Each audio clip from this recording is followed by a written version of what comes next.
Okay, we should be live. For it to actually come up on my phone that we're live. Always seems to take a little bit longer sometimes. But I believe we are. So, evening everyone. Hey Trond. Hey Greg. Hey Craig. Hey Claire. Hey Aaron. Thank you for joining. I'm sure more people will be along momentarily. But you can see we are in my Victoria. We're joined tonight by Paul's monitors. Hello. How we doing? How's everyone doing? How's everyone's Monday? I had to double check it's Monday. How's everyone's Monday night going? Hope everyone is well. So, before we did you want to give yourself a quick introduction into who you are and kind of what you do? Yeah. So I'm Paul Burrows from Paul's Monitors, Captive Raptors podcast, self promotion. I'm just a keeper in the UK. 28 keep monitor lizards. I've kept a whole magnitude of everything over the years, but I really just niched down into. I think I've got 7 different species of monitor lizard at the moment. I've worked with 11, I believe. It's pretty much it, really. It's that simple as that. Started social media just to push out good husbandry for monitors because I'm not scared to admit when I've gone wrong and sort of share my losses with everyone else. And if I've made a mistake, people on my socials will be the first to know, so I can share it with everyone. So hopefully, same people don't make the same mistake as me. That's the whole reason I started this, to be honest. Hey Scott, that's actually a really important sort of statement there, actually about sharing mistakes, and it's something that we don't always do anywhere near enough. Whether that be privately, and even in zoo, I'm a zookeeper. By trying this, something that we sort of bang on about, but don't always do ourselves in zoos, is actually talk about our mistakes, and that's where actually there's more education involved in the mistakes than there is in the successes sometimes. Oh, for sure, 100%. Yeah, if you can avoid people doing like, there's obviously common mistakes like humidity and basking temperatures and stuff like that. But like when you get into like true keeping and you're breeding, and there's different signs and different tells and all different cues of different animals.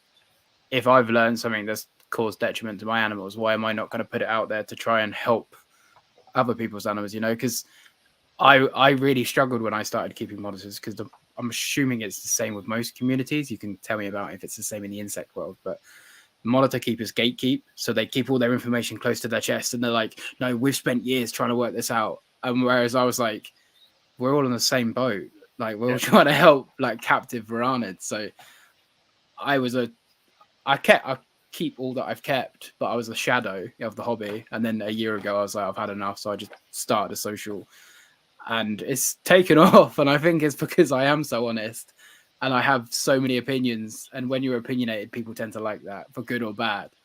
But yeah, so that's the whole gist of it, really. Yeah, and I think that's something that's important. I mean, had a bit within you do see it a bit sometimes in some aspects of the invert community, in any kind of reptile community as well. Although I don't keep any reptiles myself privately anymore, my parents do, and I kind of grew up loving reptiles and stuff. So I did see all that side of things, and see some, from some aspects, some people that will gatekeep, and others that are very much like, here's the information, here's my information, how I done things, and want to, you know, encourage basically the next generation. Oh, Sort of for thing sure. was better when I was young, when I was a child, getting into reptiles and stuff. And it's something that's hugely important because at the end of the day, we don't, especially doing the social media side of things, we don't really necessarily know absolutely who everyone that's watching us, and it could be someone who is a child, and we could be, really infant, and they're like, I want to do this and go on and learn even more and stuff. Yeah. And we can kind of inspire them to do that. That's absolutely, it's so important to do, and much more than just going, well, I spent these years learning this about this animal, and I'm going to just keep it to myself. Yeah, exactly. It's hard. It's so annoying because I work with some rarer species, where there's like no information on them, and all the information on them is rubbish. Um, so I've had to learn at detriment to my animal because I've obviously made mistakes. So because people refuse to tell me, and now I put a lot of stuff out there. A lot of the bigger players are like, "Oh, who's this kid?" Like comes out of nowhere. has more followers than all of them. Not that that matters, but it's just ironic. Yeah. Because they all claim face on like social media, like, yeah, we're this and we're that. And then when you message them, as I know firsthand, you get nothing in return. Whereas I reply to every person that messages me, whether it's a completely stupid question or not, because like you say, you don't know who's at the end of the phone and you don't know how their situation is. You don't know what echo chamber they're in. You don't know what knowledge they have or don't have. So who am I to be on a high horse when I was there years ago? So That's it. And I think that's, I think that's a great point for anyone, no matter what community you're into, to sort of, acknowledge and, whether it be, any kind of animal community, or even non-animal community and stuff, it's important to, to feel that. So what species do you currently keep then? So I always forget because I have too many. So No, I have Aki. So I have 3 Aki monitors that I breed. One's a little disabled, special one that I obviously don't breed. So that's a pet only. Then I have a pair that I breed, and I currently have 9 babies and 26 eggs cooking from them. I have a group of Gillani, which are pygmy mulga monitors, which are monitors that are only about this big, size of your hand. They fit inside a cricket tub, fully grown. I have 4 of those. I have 4 Kimberley Rock monitors, but sadly, I'm having to rehome 2 due to financial crisis. I have 3 green tree monitors. I have 6 mangrove monitors. I have a bosque monitor. I have a peach throat monitor. I have a bearded dragon. I have a corn snake. I have a breddles.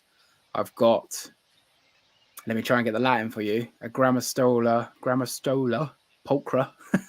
Oh, nice. Is that Brazilian black? Yeah, so I've got Brazilian black. Nice. I've got some Anam stick insects, some jungle nymphs, a tortoise, 2 guinea pigs, a son and a girlfriend. I think that's it. I like how the girlfriend came last on that list. She comes first most of the time. Most of the time. Hey Anton, hey Sharon, hey Lucy. What's up? So that's good. So actually got quite a wide selection, not just monitor lizards. Then you got BD and even inverts as well, which should help please most of the people watching. Yeah. But it's cool that you got things like Akis and the things, because when people hear monitor lizard, I think most people primarily think big lizard. Yeah, for sure. Yeah, when I'm at work and people are like, "Oh, monitor," throats, and all the way up to komodos and stuff. Yeah, and a lot of people don't necessarily realize that actually there's some monsters that don't get big at all. Yeah, they're tiny. Yeah, yes. So I think it's 23 centimeters. I think maybe it's 17 centimeters. It's either 17 or 23 centimeters, something like that. It's the smallest monitor in the world. So yeah, it's tiny. Yeah, something. So I mean, for someone who's perhaps watching it and thinking, what they'd really like to get a monitor lizard, but they have no idea, about the difference between different species and stuff. What, in your opinion, would you say is, arguably the best species to dip your toe into the world of monitors? Yeah, of course. It's a question I get a lot, and what I say to people is, don't get what people are telling you to get, just because if it's not what you want, then the chances are you'll just rehome it, regardless of the species. So if you want to get an Aki, for argument's sake, and you go to a pet shop and they say, "Oh, no, you've never kept before, get a bearded dragon," the reality is you're going to get bored of the bearded dragon. So do your research and go for the Aki. But back to the question, my advice is look at what you want from a captive. So if you want to be able to handle your pet, then obviously look for monitors that are going to, because not all of them are good for handling. They're all individuals. Monitors have this almost level above where they are, you can tell they're each one has a personality. So I have multiple of the same species and every single one is different. But if you want handling and interaction, you can't really go wrong with Akis. Akis are pretty much, they're great. Like, they're little bulldozers. They're always doing something. They're high energy. Once they are accustomed to you, they're very friendly. And they tolerate human interaction very well.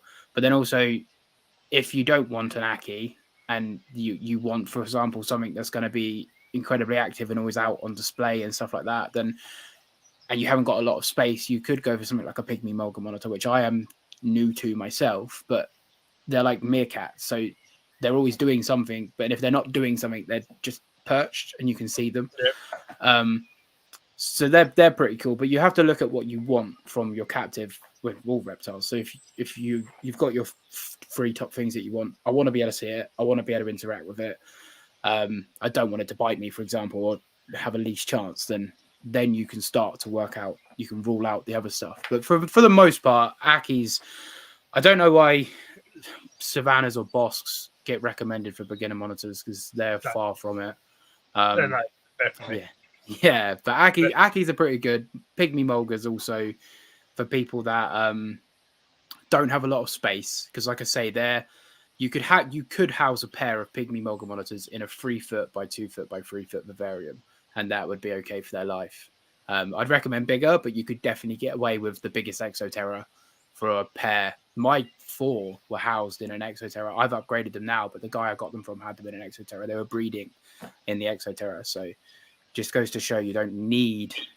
I always recommend more, but you don't need lots of space for monitors.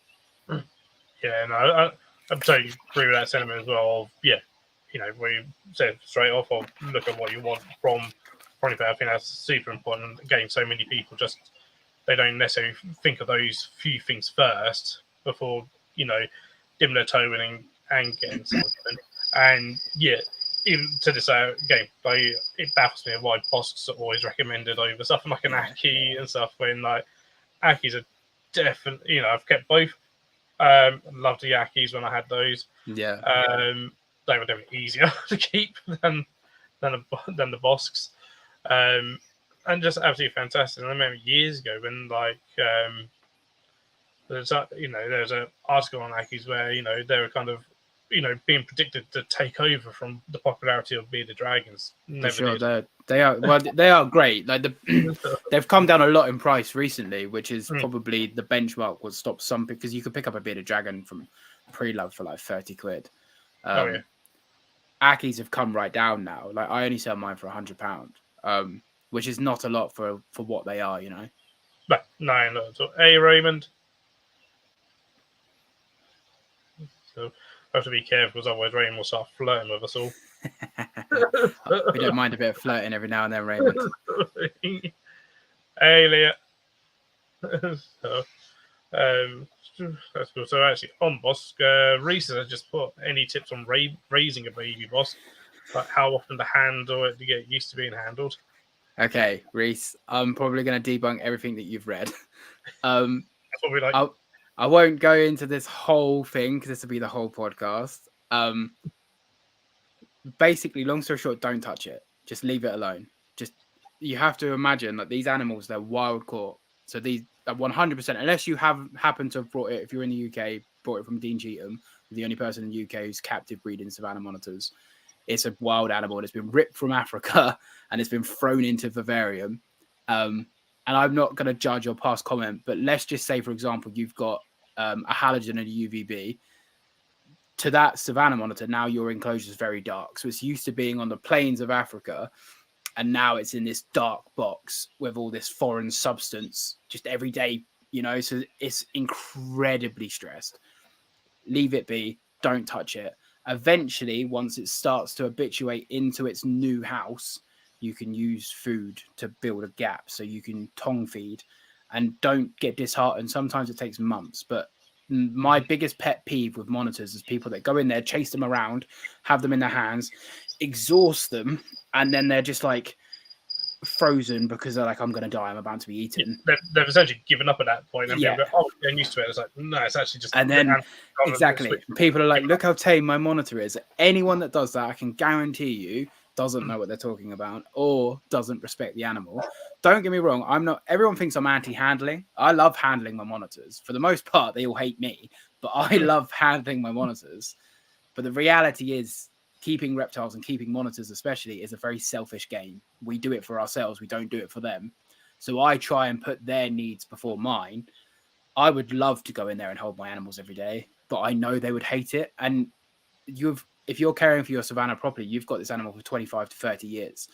So a year of its life to fully gain and trust you is absolutely nothing in the grand scheme of how long you can have a relationship. So just don't, my advice is don't rush it. Don't force anything, because again as well, deep soil, make sure it's got plenty of spaces to burrow so it can feel secure. Make sure it's nice and hot. Make sure you're talking 55-degree on the basking spot. Like they want it cooking, but then also you want to be 26, 25 on the cool end. You want a nice gradient, and you just can't achieve that in small enclosures. So nice big space, nice bright LEDs, nice true halogens for that UVA and the infrared A and the infrared B, a high percent UVB. Just try and replicate Africa, leave it alone, and then once it starts to not run away or huff or whip, then you can cover your eyes. So obviously your eye contact is like, oh my God, I'm going to die. So cover your eyes, just sit there in uncomfortable positions. Once it starts to tongue feed 10 out of 10 times, get it to come onto your hand 10 out of 10 times. And over time, your monitor will trust you and you'll feel so much better for it. We'll stop there because I'll just keep going. No, I couldn't agree more with that. And stuff, and it's something that we, especially with the lighting, and it's something that hasn't really reached the wider sort of audience yet, of the fact that a halogen and UV may look bright to us, but it isn't actually bright light. Yeah. And so the lux levels are actually incredibly low in that. And I think it was a UK keeper that done a study with his bearded dragon, wasn't it? I think on an overcast UK day. Yeah. And put a lux meter in his bearded dragon with halogen and bright UV, and it was measured something like 4,000 lux or stuff, and took it outside overcast UK day and got something like over 40,000 lux. And it's sort of like, I am, and my bulbs are given like pre-dawn levels of light. No wonder Exactly. my bearded dragon is sitting there doing nothing. Yeah. And stuff. And it's something that we don't necessarily see with our own eyes, sort of thing. So yeah, in terms of like getting light brighter, good LEDs. There are cheap ways of doing it, but if you want a quick fix, jungle dawns. Yeah, exactly. As long as you're 6,500 Kelvin. So I'm a Sparky, so I'm an electrician. That's what I do. So 6,500 Kelvin. So it will say 6,500 K. And that's basically a level of light for people that don't understand. So a halogen is roughly between 2,300 and 2,800. It's a yellowy light. Your UVB is going to be around 4,500, that sort of range. But daylight is 6,500 plus. So if it's not in every enclosure, but I'm definitely upgrading every enclosure to have it. I have an LED spot. So an E27, same as the halogens, the screw-in ones it's a par 38 style, so it's a true spotlight, and I angle that LED 6,500 Kelvin onto my basking spot. So I have my halogen and my LED, and then I have my UVB, and then I have LED bars.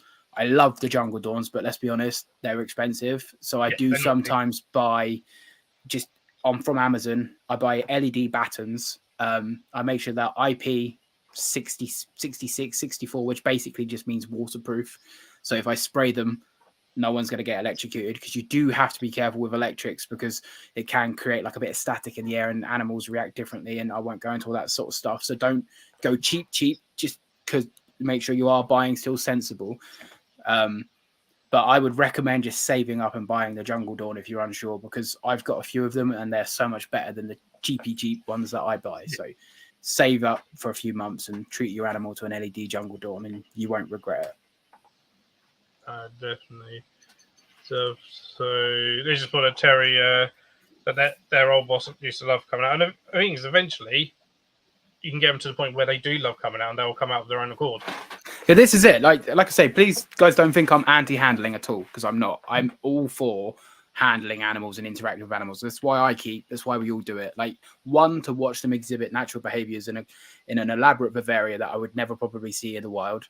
That's my priority. And then after that is, let's be honest, I have loads of videos on my Instagram of my mangrove monitor chasing me around for food. I love it. But it's like I say, imagine when humans first tamed horses. Like, you get a wild stallion. What do? You put a cowboy on its back and you break its spirit. Is that right? Do you get the same result? A horse that serves the man. But if you spent a year with this horse, slowly gaining its trust, and it still serves you, which relationship's better? That's the question I'm posing. It's not the end result I want to get to. The animal trusting you, coming out, having fun, enjoying its time with the keeper. There's no point in having an animal that's scared of being in captivity. I just want to try and change the way that we get there, because a lot of people do force the animals to eventually break, and I just don't agree with sometimes. that. Yeah, a lot of people can be impatient. I've got a rhino iguana at my work, and when she first arrived, she was spent all day hiding. So and if she was out, as soon as she heard anyone going to be, especially me going to the building, she would hide. And so, but at no point did I force her out of her hide. That was up to her, kind of thing. If she wanted to hide all day, she hid all day. So, and it may take me maybe 2 to 3 years, but I managed to, by working with her and allowing her to make the decisions herself, get to the point where now I can have volunteers going there and she's climbing over them. Exactly. when you're talking, that's going to live for 60, 70 years, and 3 years of its life is absolutely nothing in comparison to the rest of its life. You know what I mean? So, yeah. So it's, you get them comfortable, being around you and working with, and it's those small things. Eventually, you're going to get the, to the viv, open that viv up, and it's first going to be like, oh, exactly. Come and see it, and then we're on the right track there. Yeah, exactly. Sort of thing. So, Richard Sport, so considering it's smaller than a leopard gecko, should I give it a bigger enclosure or not? It's in a 3-foot tank just now. So, if I'm completely honest, you can't achieve the correct temperatures for a savanna monitor in a 3-foot enclosure. If I'm completely honest, you can't achieve a 55-degree unless it's a 2-foot tall enclosure and your basking spot's like 6 inches down. You just can't achieve the gradients that they need. Personally, a 4x2x2 is a minimum. And even at the size of a leopard gecko, that's going to last you. A 4x2x2 is going to last you, if you're lucky, 4 months, because they grow fast. So for me, I would probably just go just with a 6x2x2 or a 6x3 straight away. Get it all set up nice, and that gives your animal longer. You don't have to take it out, So the longer it can be in one enclosure, the less stress it is on that animal, because they don't perceive things like people. Like, okay, by the way, kids, we're moving house today. Oh, okay, cool. Like monitors, they don't get that. It's all new environments and new stimulus is great because that's enrichment, but completely a whole new home is stress, because you're just reinforcing that kidnapping from, I've just spent 4 months getting used to this 4x2x2, for example. Oh, now you put me in it, So obviously every animal's going to be different. But for me personally, I would just go straight for like a 6x3, because you're going to need to upgrade that anyway. Being a savanna monitor, you're talking an 8-foot, 8x3, 8x4 Bavaria as the smallest, especially if you've got a male. I used to have a male that was 4 foot long, and he was in a 10x5, and in my opinion, that was way too small. So for me, I would just get the bigger enclosure. And I know it's quite daunting. So don't be like, oh my God. Like, if it takes you a few months to save for it, then that's completely fine. And if you can just go straight into a 4x2x2 now, for example, that's better than putting it in a 4x2x2 in a month. And then after a few months of being in the, so you just want to try and upgrade it as little as possible, just because we're trying to reduce the stress. Yep.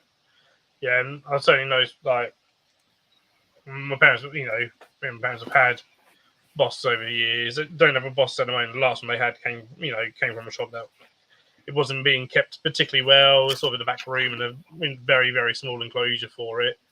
And they put it into 9x3x3, and then had to actually downgrade it a bit because it was so stressed from it, because they'd gone from actually quite a really, really far too small viv to one that okay. Sort of thing and it was just like, what the hell is this? And I had to put in one. They were like, well, we know this is too small and we don't want to put in this one, but it's really not doing well in this one.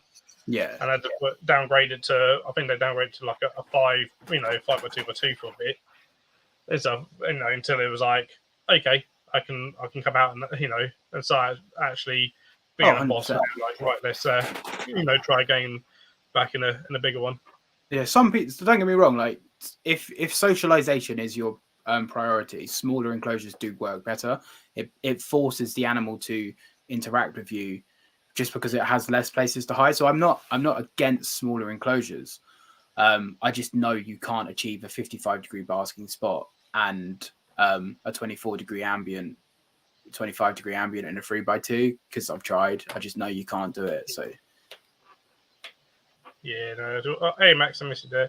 Yeah, they worked on theirs for 2 years until I trusted them basically, and then they had it for almost 10 years. Exactly. So like, if so, two. Let's just say it was 10 years old when she passed. He passed.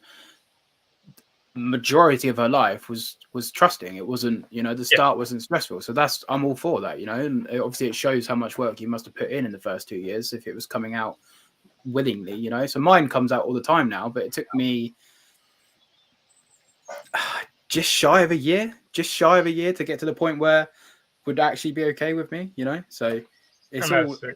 And I'm still learning now. I've like what I was doing a year ago. Sometimes I look at it and go, "Oh my god, what was I doing?" That's the whole point. I don't, but I'm happy to be like, you know what, I messed up here, and this happened because of that, and I had to do this to rectify that. So, if I could start completely again, I probably would only have like 2 animals, and that would be me done. Because it's just impossible to do all that you need to do with so many. But for me, a 4x2x2 for majority of monitors for babies tends to be the good size.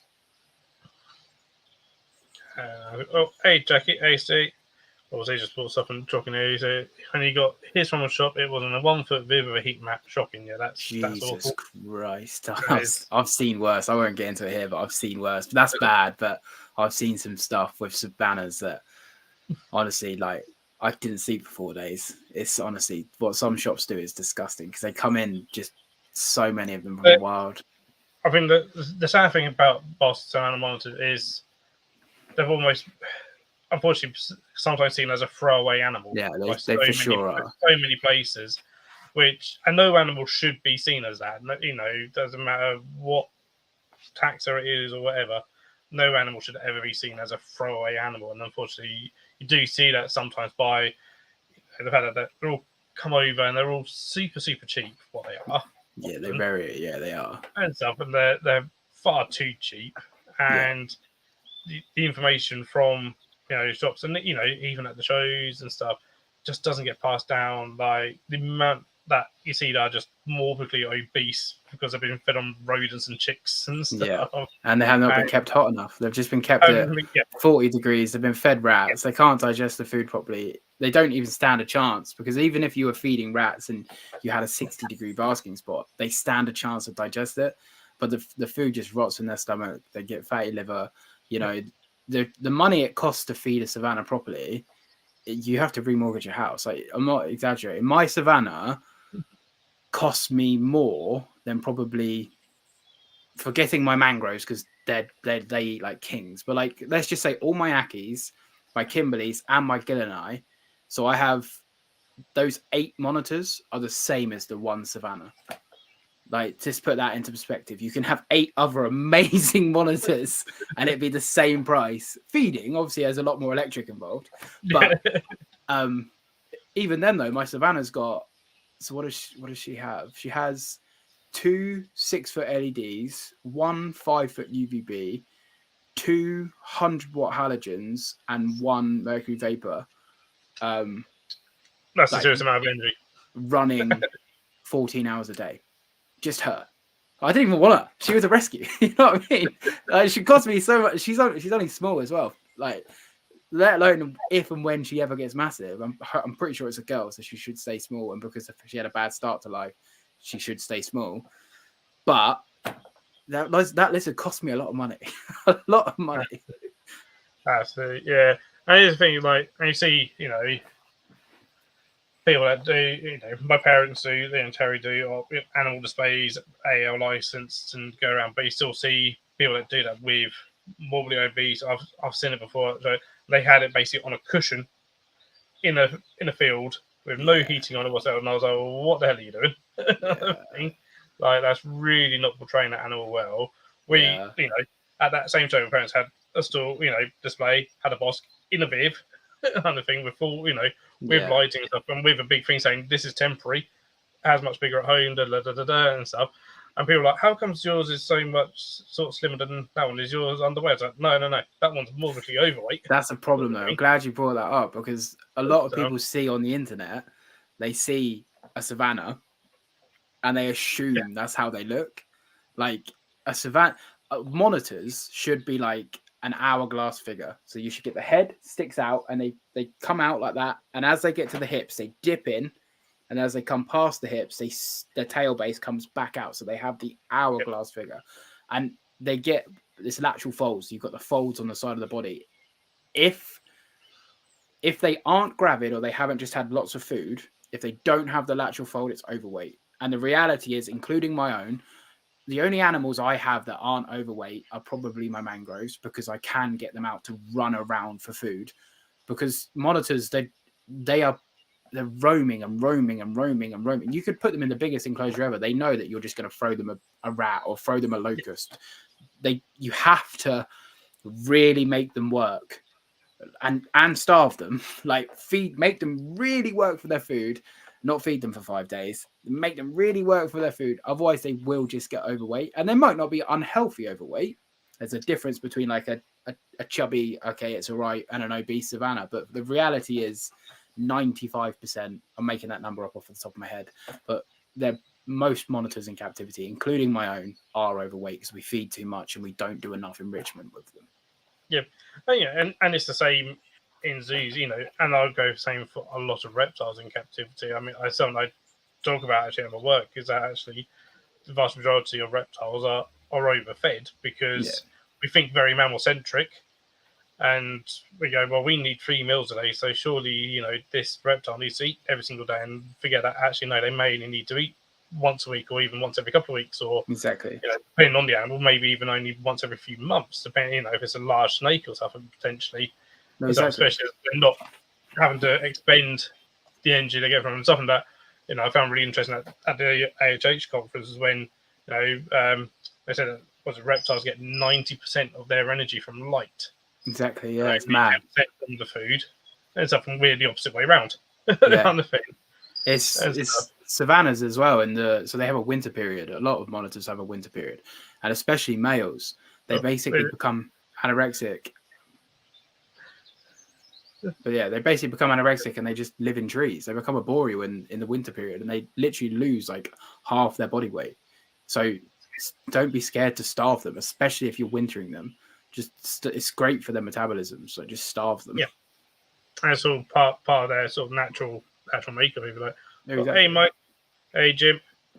So Jim is for boss. He used to wait for months too, so fasts for a good bit, which is absolutely exactly. So they do have a famine period, and like I say, the males resort to becoming arboreal. So because there's a lot less predators up high than there is out there, and when you're lethargic because you've not been eating as much because it's there's not much food around, so they just resort to the trees. They just hang out. They store all their fat, almost like a leopard gecko. They store it in their tail base. So as long as the tail base is still thick and not dented in, they're not dehydrated and they're not too skinny. So sometimes, like I say, mine's lucky to get fed 3 times in December. I just starve it. That's it. That's the thing, yeah. And then, there's Blue, which their boss was a good way. A bit bigger, but not too bad. Walked on a lead. And I just loved him, but do tricks. And so, just what the RSPCA might come knocking if you try to keep boss correctly. Listen, if you keep most reptiles correctly, a lot of people would be pitchforks. A lot of people would probably be like, what the hell are you doing? They're anorexic, yeah. And this is the thing. There's something that came years ago within the Bioza Reptile and Amphibian Working Group tried to come up with, basically body scoring for general reptiles. And we actually went, you know what, this is probably actually too difficult to do. And they literally showed us images of things and we had to cut, and they literally forget what we know about reptiles. We know nothing. Look at this image, and they put like an image of a healthy emerald tree monitor and go, well, that's emaciated, even though it's healthy. Kind of thing to the general person, probably go, oh, that looks really, really thin. Yeah, it's got parasites. It's gonna die. Yeah, sort of animation. It's actually like, well, no, it's how they're meant to look and stuff. exactly. It is. Yeah, it's so true. And that's one of them, like, yeah, we can't do one general lizard sort of health, body score chart. It's got to be literally species specific because they're all so different to each other in terms of how they should look.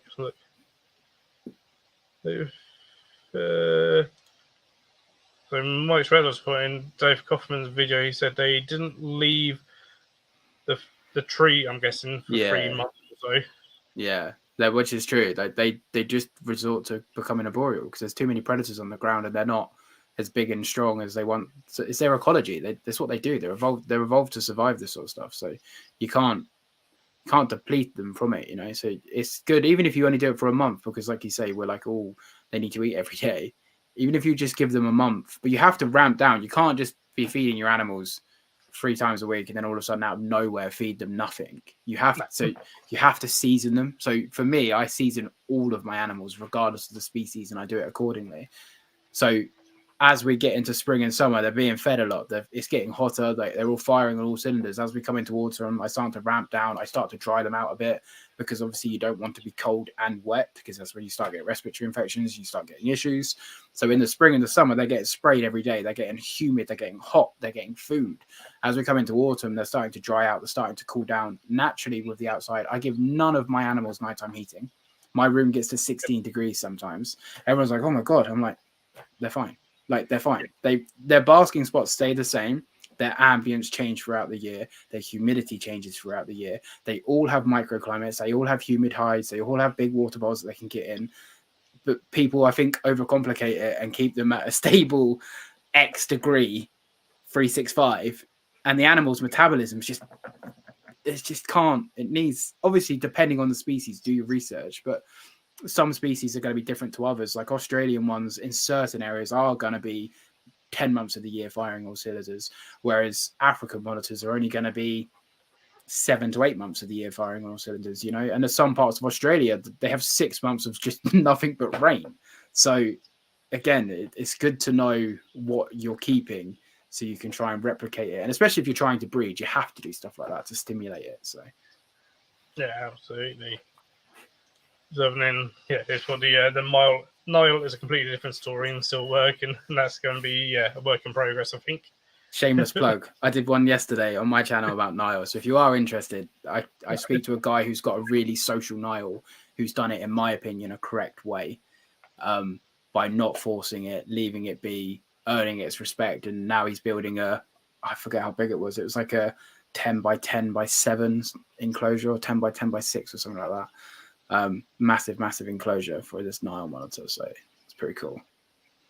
Yeah, and most of all, even if you don't breed, it's important for females, which absolutely it's important for them to go through all the seasonal changes. Yeah, for sure. So well, on the so what would you say are do we have some of the biggest mistakes that you see done kind of regularly when it comes to just general monitor husbandry, captive care? I would say the biggest thing I see that I personally don't agree with is, so this is an opinion, is the handling that we've touched on. I think that's the biggest lie in the monitor community. Put them in the bath so that they'll use you for trust and like force hand. And as well, just people aren't keeping them hot enough, but also at the same time aren't keeping them cold enough. People assume monitors, people assume Australia. For example, Ackies. People assume Ackies are arid. Ackies will come out in the morning, they will bask, they will get very hot, they will do a little bit of hunting, and then they dip into little crevices that are like 80 plus humidity because the outside just gets too hot, too dry. So if you make your Bavaria a little bit more humid, do you think you're going to see your Ackie a little bit more? Do mine hardly ever hide? Is that because I keep them sub-arid to bordering even potentially a few months of the year tropical? I think a lot of people, like I say, and an Ackie, they go, oh, ambient 30 degrees.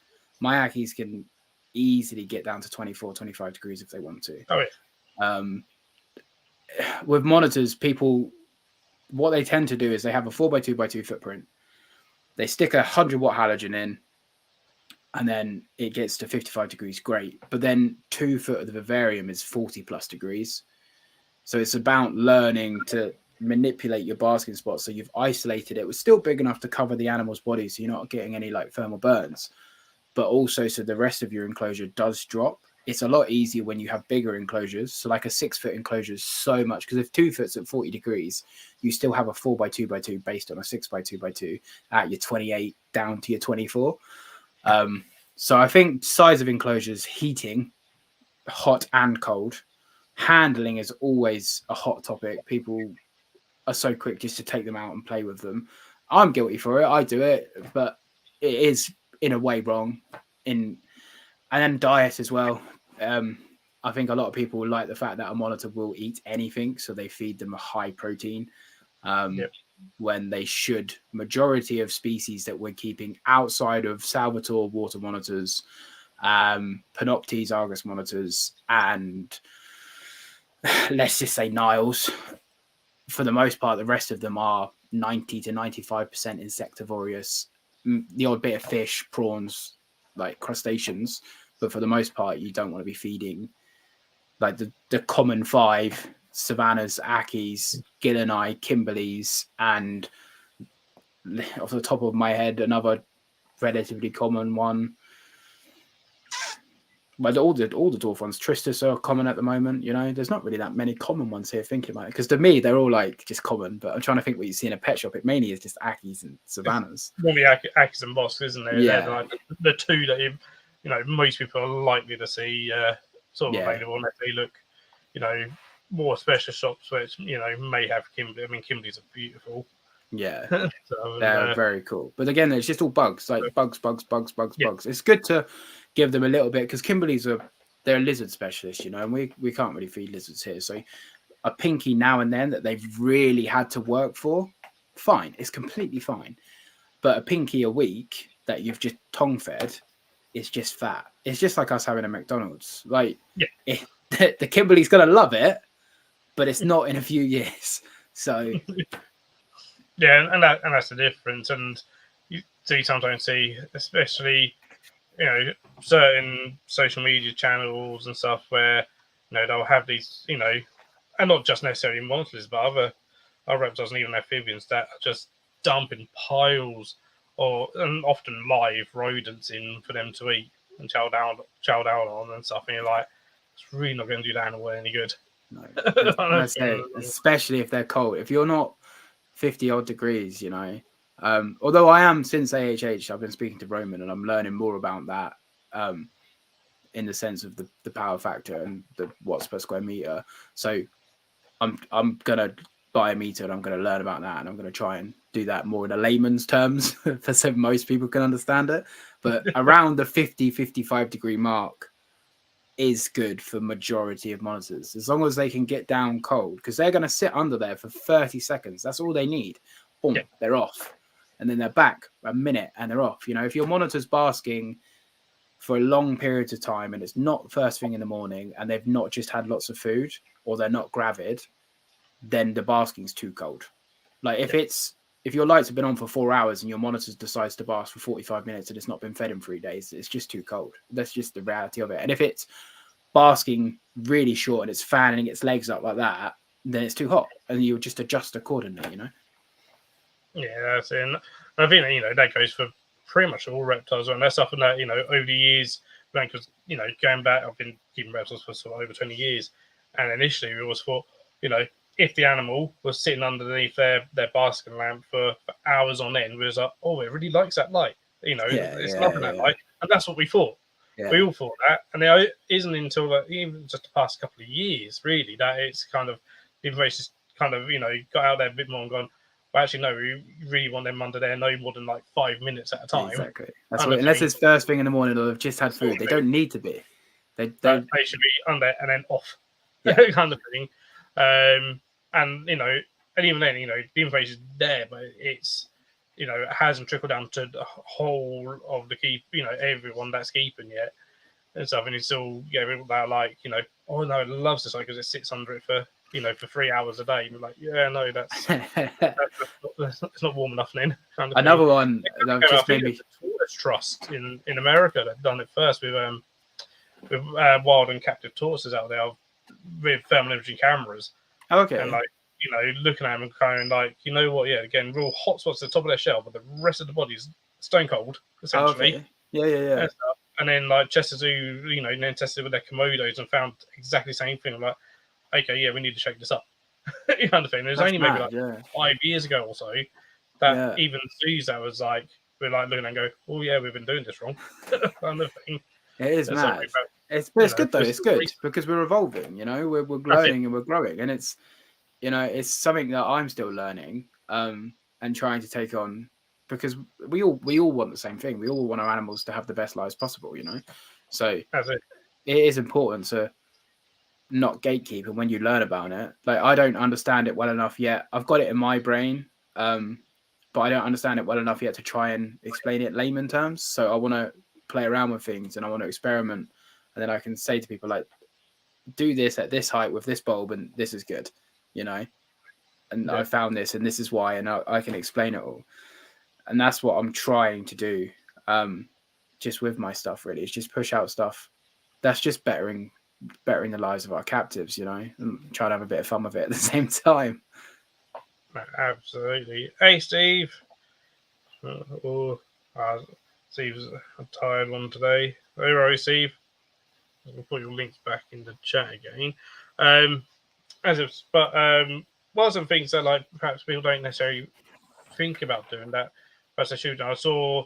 So I had a very quick sort of glance. I need to have a proper glance like through Instagram and stuff, and I saw that you do, the exercising of getting wanted to chase after food, which actually I think is really, really important and something that's not done anywhere near enough, both in private and in zoos. Yeah. And stuff. And you can see just how switched on that animal is. Yeah, she's so that's Mango, my mangrove, like the channel mascot. She's straight from like the devil herself. She's yeah, God knows how to describe her, but she's a perfect example. That's an animal that's had an incredibly bad life and never learned to trust people.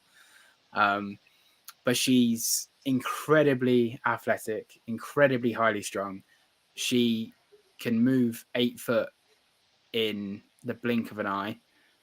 Like, so the run that I have her running around on is about 9 foot long, and she can go, when she comes out of my reptile room, she runs around a 9 foot by 6 foot square thereabouts, and she moves that in but I'm the only person to my knowledge in the UK to be getting regular planned cycled eggs consistently from mangrove monitors, and I think it is a testament of how I treat her. I season her so well. I exercise her. She's in incredible shape. She's laying slug eggs because I don't have a male yet, and that can be a lot of stress on the body. And she doesn't. You don't even know when she's gravid.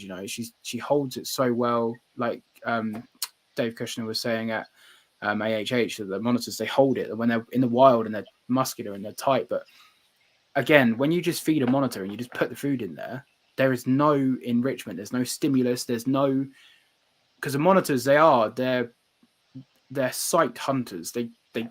The monitors, because they're monitoring, they see something, they're onto it. It disappears. Then tongues go in, their heads are twitching, and it's all a stimulus. It's a stimulus, and they're like, oh, there's a scent there. The Jacobson organ.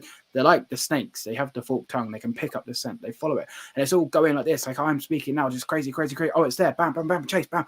But when you're in captivity, you go, here's your rat. The monitor goes, thank you very much, and you lose what a monitor is.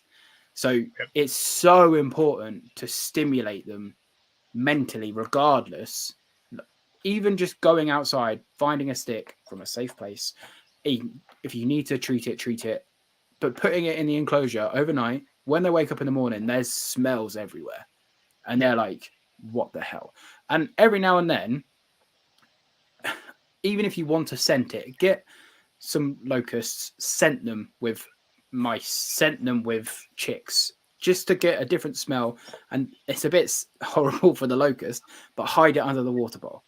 So there's a smell of prey somewhere. They know that their locusts are food, but the smell of locust isn't really going to get them going. So it's or scent mark. If you keep snakes, rub the chick all around the viv and lead it to a locust. And okay, fine, it's not getting a chick at the end, or just cut a bit of chick out, because you don't have to give them the whole chick, but they've worked hard and all day that monitor's going to be, and it's so important, because they, in my opinion, will experience like depression if we're calling it, if we're anthropomorphizing. They will just sit in a box and be like, Tuesday's feeding day, thanks for my rat. Then you have to mix it up 24/7. You can't.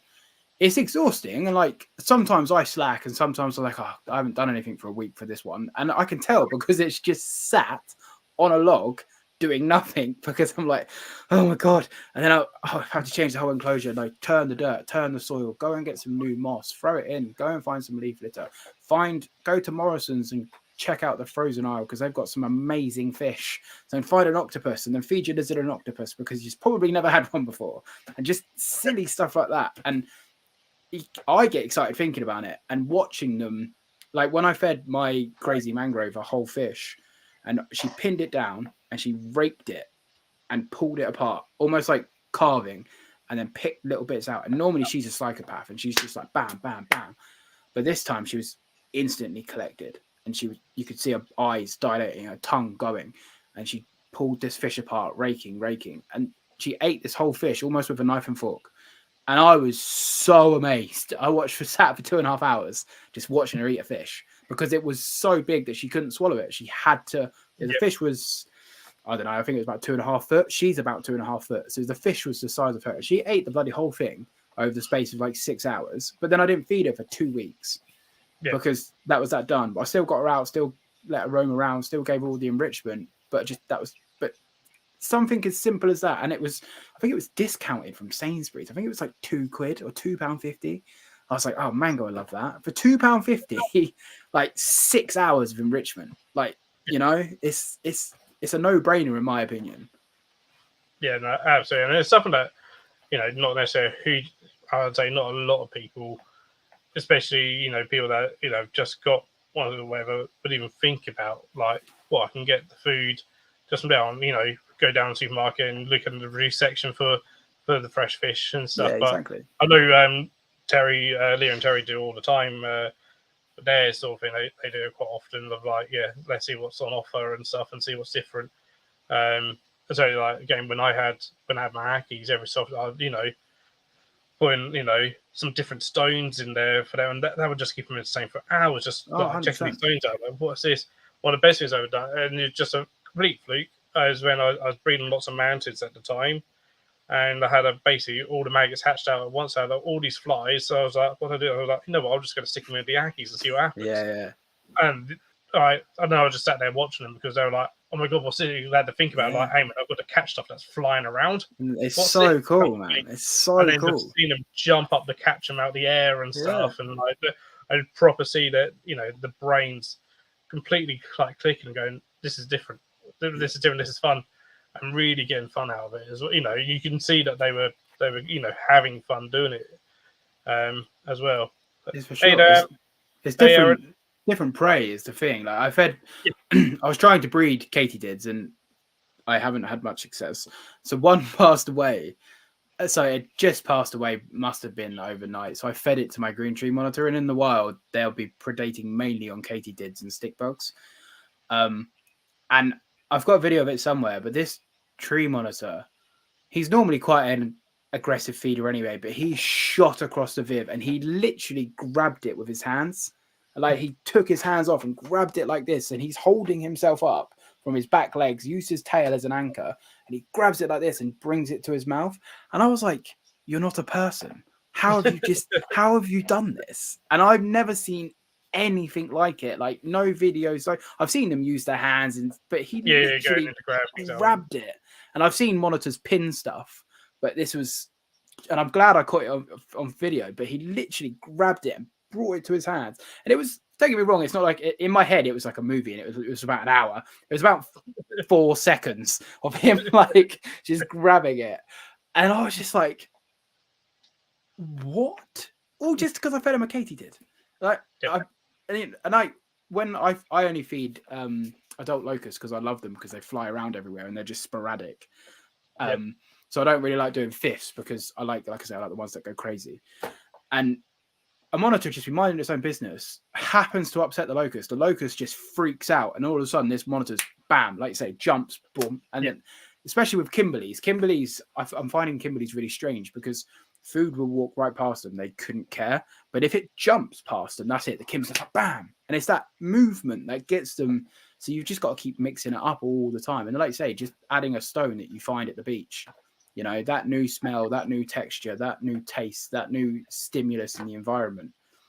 Like it's unparamounted. You can't beat it when it comes to all reptiles. You know, all reptiles are incredibly inquisitive, but when, in my opinion, monitors are a little bit more than others.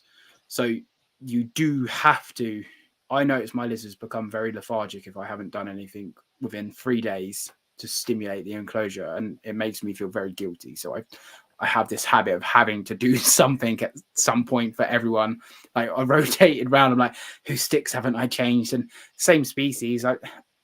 Sometimes with my pair of Ackies, when they're not together, I'll just swap their stuff. You know, because I don't like doing that sort of stuff. For example, I wouldn't do it with my mangroves, put them in with my tree monitors because I've got wild caught mangroves and I'm not trusting. I'm pretty comfortable that my collection is healthy and fit, but it's just not worth the risk. But for the most part, what I know is safe. Like in 5 years' time, if I've never had an issue, I might put the mangrove to mangrove stuff. Cool. Yeah. You know, so I try not to mix species. So let's put it that way. So mangroves to mangroves, Ackies to Ackies, tree monitors to tree monitors. So I'll mix stuff around and then they'll be like, especially if they're opposite sexes. And they're just like, and then they'll like rub the cloaca all over it and scent mark and go crazy, and they all get all excited. And they're like, "Oh, am I gonna have a girlfriend?" And no, sorry, but it's just it's so much you can do. Like, just think outside the box. Yeah, it's part of it. As Jim said, a lot of people don't offer their dogs the right amount of enrichment, let alone reptiles. It's a daily job. Yeah, it's hard. It's hard. Don't get me wrong; it's incredibly hard work, and I'll be completely honest with everyone. I wish I had less, and it's easier said than done because I could just sell animals, but I am very attached to my little scaly friends.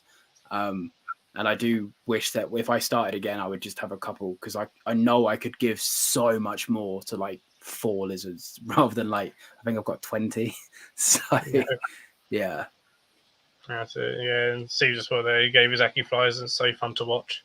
It is good fun. I haven't done that in a while, to be fair, and this has reminded me I should, next time at the reptile shop, I'll see if they've got some. Because I've done it before, and like you say, it's especially with stuff like Kimberleys, but Ackies are all the same. That movement, and when it's minding its own business, all of a sudden it's and the eye goes, and the head's dead still, and the eye goes, and then out of nowhere, boom, and you're like, wow, you sit and watch them. It's better than like watching the TV, man, for sure. That's in. Steve's also asked, could he give his Ackie fish? I personally don't like that because they would hardly ever come out across in the wild. Yes, you can. Everything in moderation is fine. I personally don't like processed stuff from shops. For example, ground turkey. I don't, even if it's 100%, I just don't like it. I would rather feed a chick. But yeah, every now and then I would stay away from stuff from the sea and I would stick with fresh stuff, like trout, or you could even get some crayfish. Like the crayfish probably wouldn't be a bad option, freshwater crayfish. But just as a moderation to mix it up, yeah, for sure. But I wouldn't make it a staple. That's cool. So,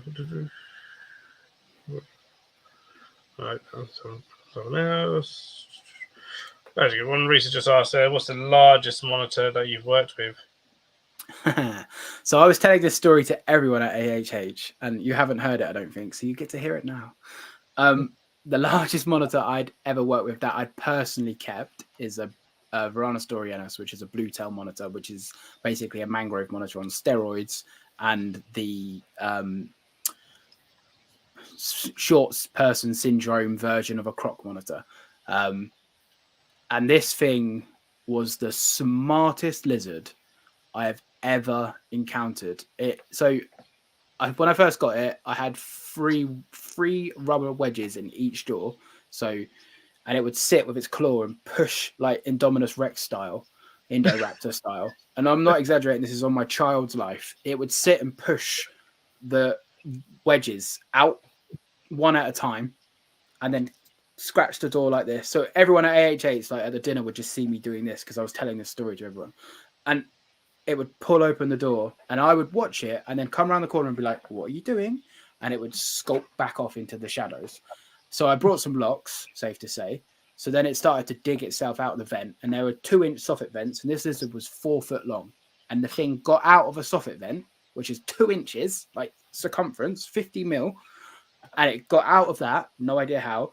And I was just sat, minding my own business, playing PlayStation about 2 years ago.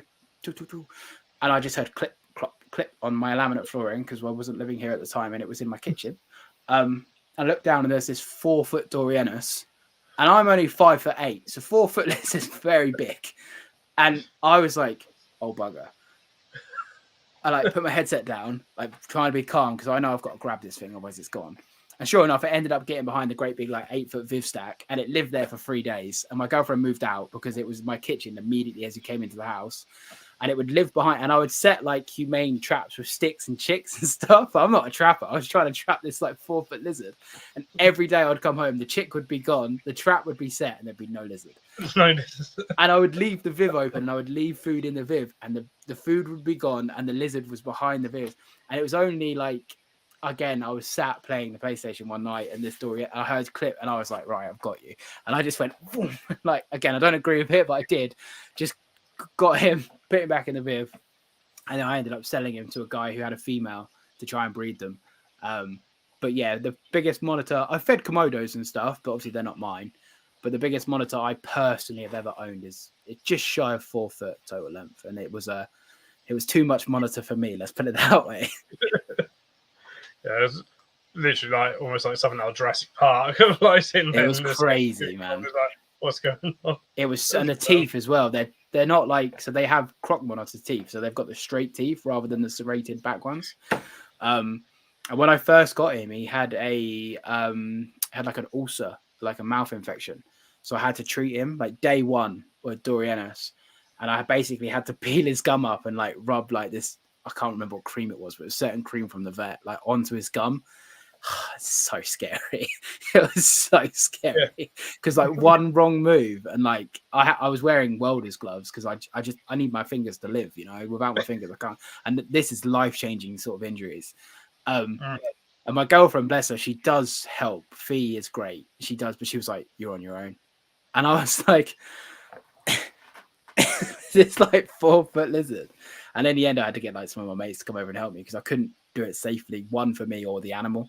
So I had to get friends over. So it's always good to have reptile friends when you're a crazy reptile person to treat this animal, because it was like 3 weeks of every day, just like, and the teeth, man, their teeth must have been, they had to be an inch long. They had to be like, they were, in my head, they were like 20 inches long.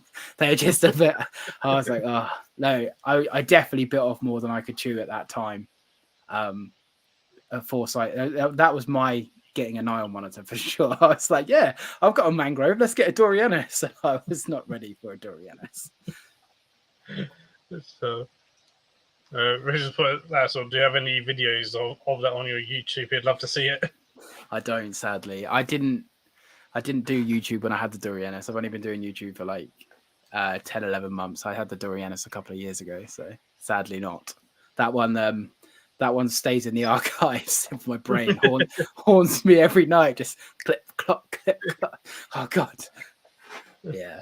And Steve's coming with one of his classic jokes of the biggest monitors he's worked with is a 32-inch Ultra HD.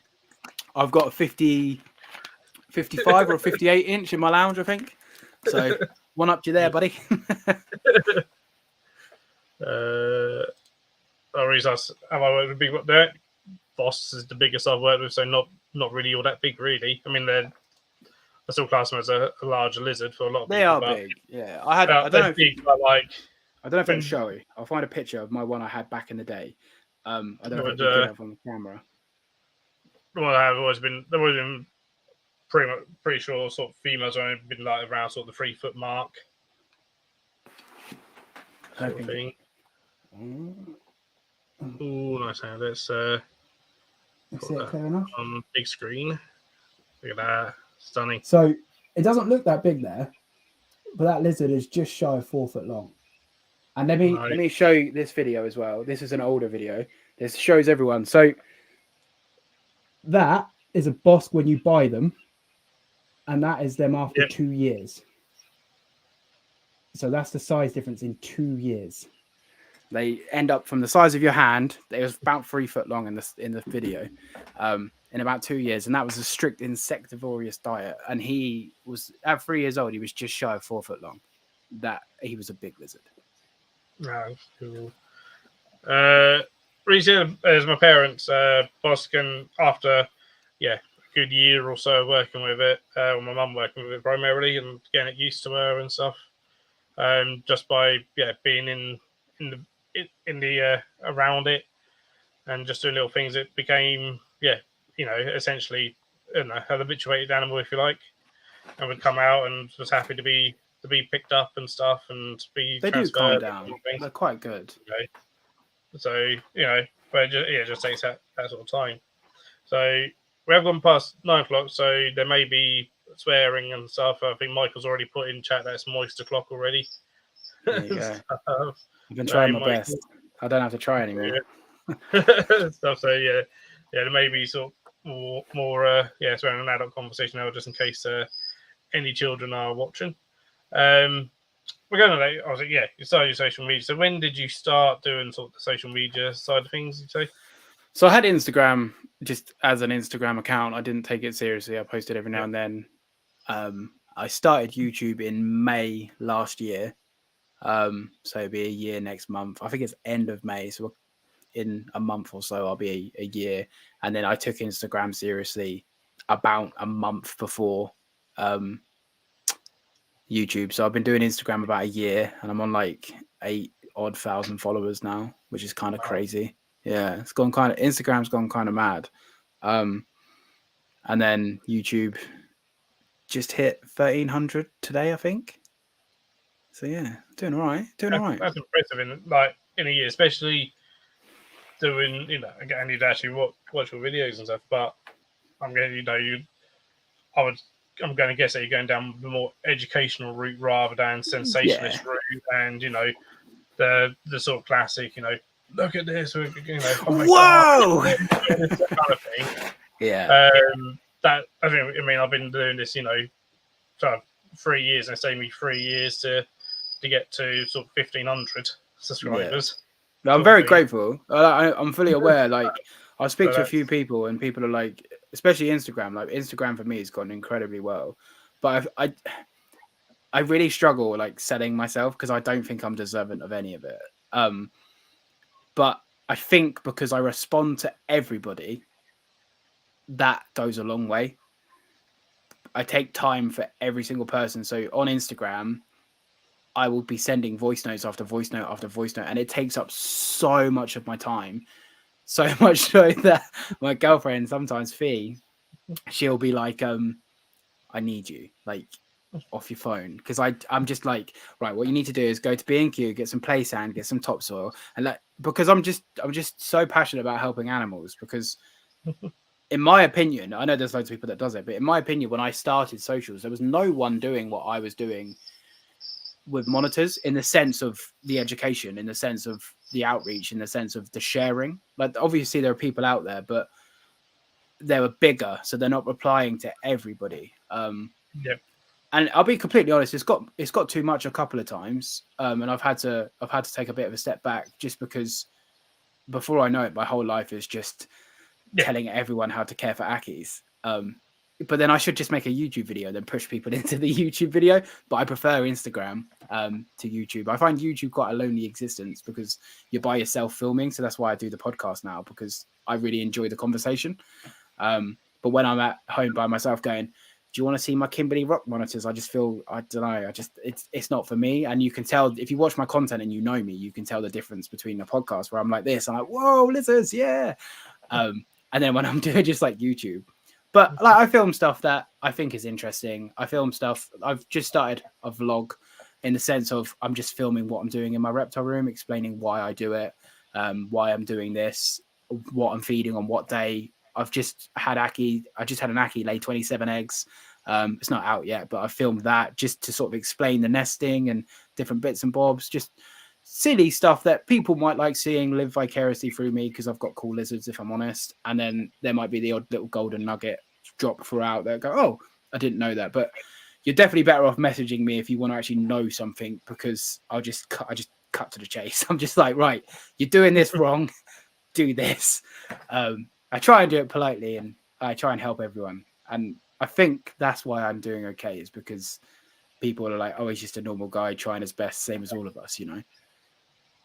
Yeah, no, I think that goes sort of a long way and stuff. And so, interesting to see. I think, yeah, in terms of the reptile, when you look at it, because the majority of my content is invert based. I do reptile stuff as well, but it's nowhere near as much as the invert stuff. And so, going to channel that's primarily reptiles, there certainly seems to be a lot more sort of growth in the reptile area in terms of sure.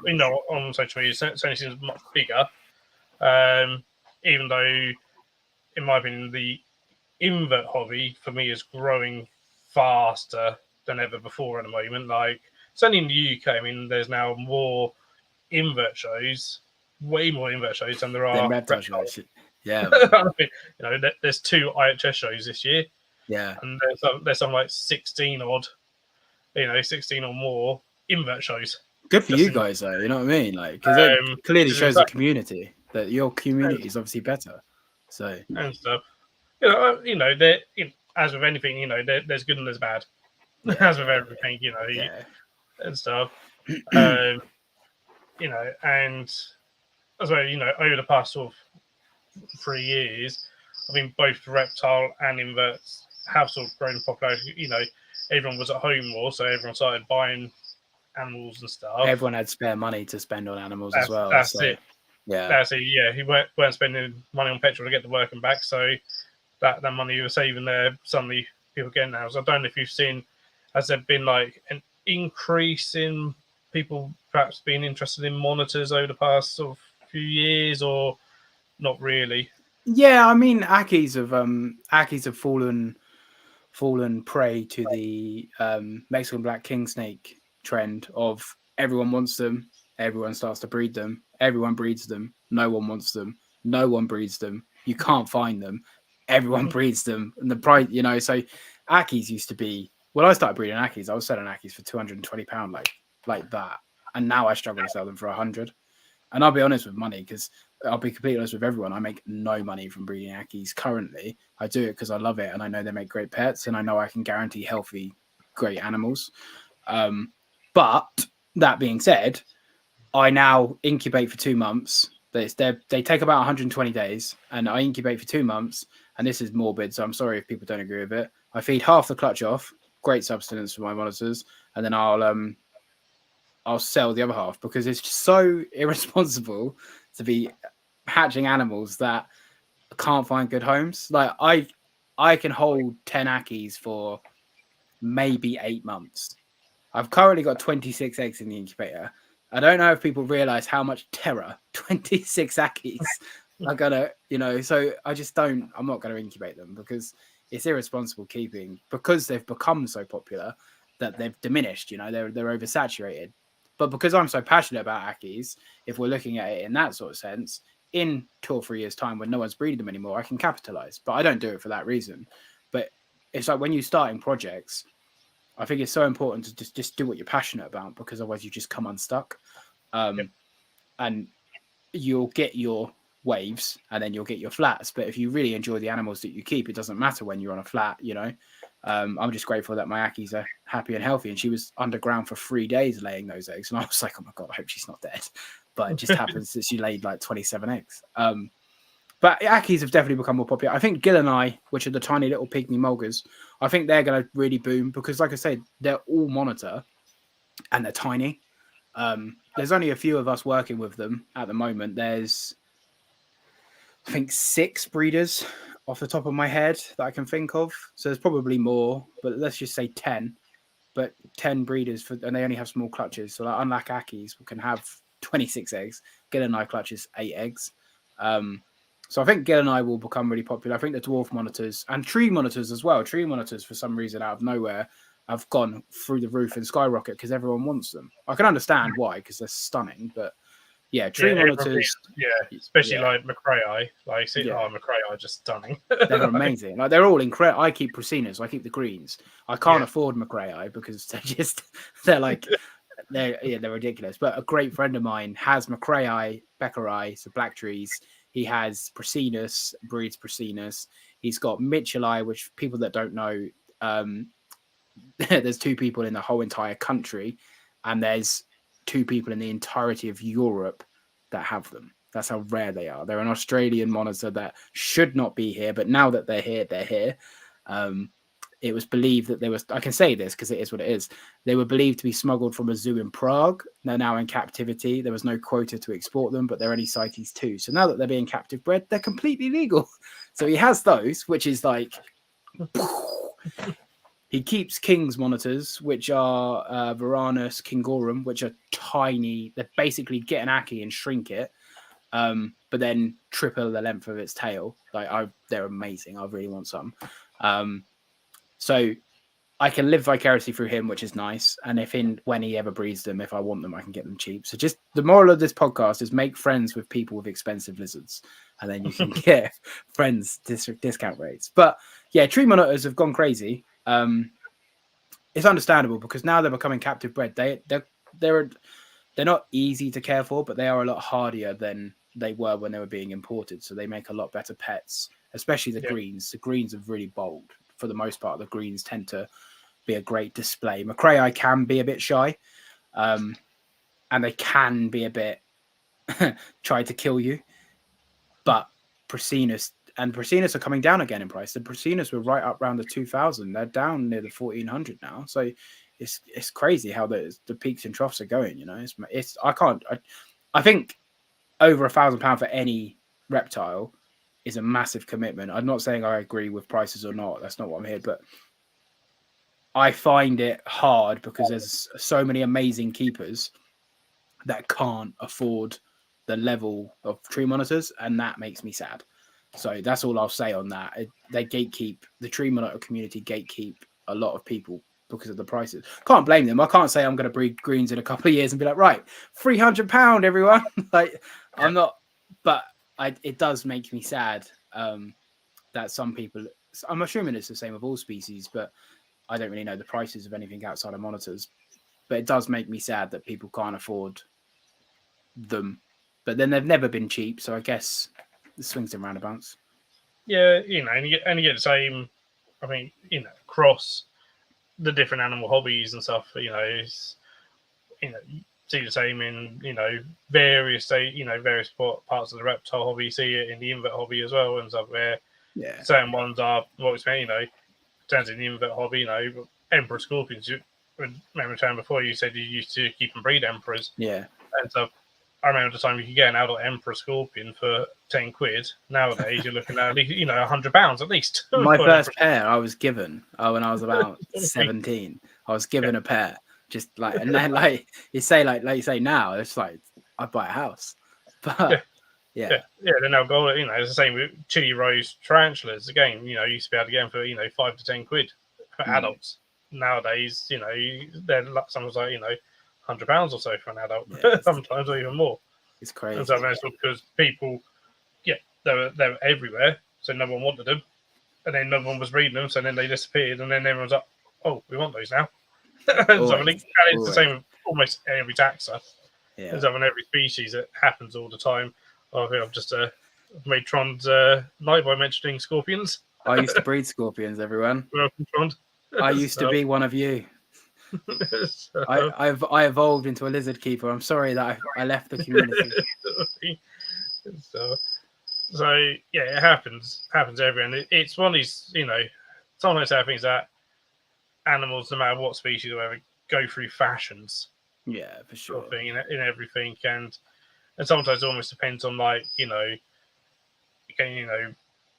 sort of fair, both of us are sort of fairly new to doing the social media side of things, but what's being put out on social media can influence other people and go, oh, they've got that, so now I want this, kind of thing, and not necessarily going, like we said right at the beginning of, look at what you want instead of just what other people have. I've had it a lot. I've had people message me and they go, oh, I brought a mangrove because of you. And I go, no. You brought a mangrove because of you. And they're like, oh, well, I've seen yours. Yours is amazing. I'm like, yeah, but you haven't brought mine. Like, you brought one because of you. I'll happily help you, but do not throw me under this bus. You don't know what you've just prepared yourself for. And they're like, well, what do you mean? And I'm like, you're never going to see it. And they're like, well, yours is out all the time. I'm like, yeah, but mine's an adult, and I've been working with it for 3 years. And they're like, ah. So it's hard because now I try and put descriptions on my Instagram to actually like explain what I'm doing and put substance to it, because I was guilty of posting a cool video and then people go, what? Like onto like, I don't know, Craigslist, because the mangroves are mainly American. They've recently come in on a shipment here, but before the shipment in December, we had like 4 mangroves in the whole country. So people would be like, oh yeah, mangrove in America, they're like $50. They're equivalent to Savannah monitors, Boss monitors. And people are like, oh, I loved your mangrove so much that I brought one. And I'm like, oh my God. I feel bad because I know, and this is going to sound really judgmental, but I know that mangrove's not going to be cared for properly. And it's no one's fault. Like, it's just the way the world is. I'm not blaming anyone. But I do think to myself, maybe I should never post on social media ever again. So, Harry's asked about crocodile monitors in the UK. I only know of ones in zoos. I don't know. Is anyone working with those privately? Yeah. So Emsworth Reptiles, which is a shop down south near me, which is my of course. local reptile shop.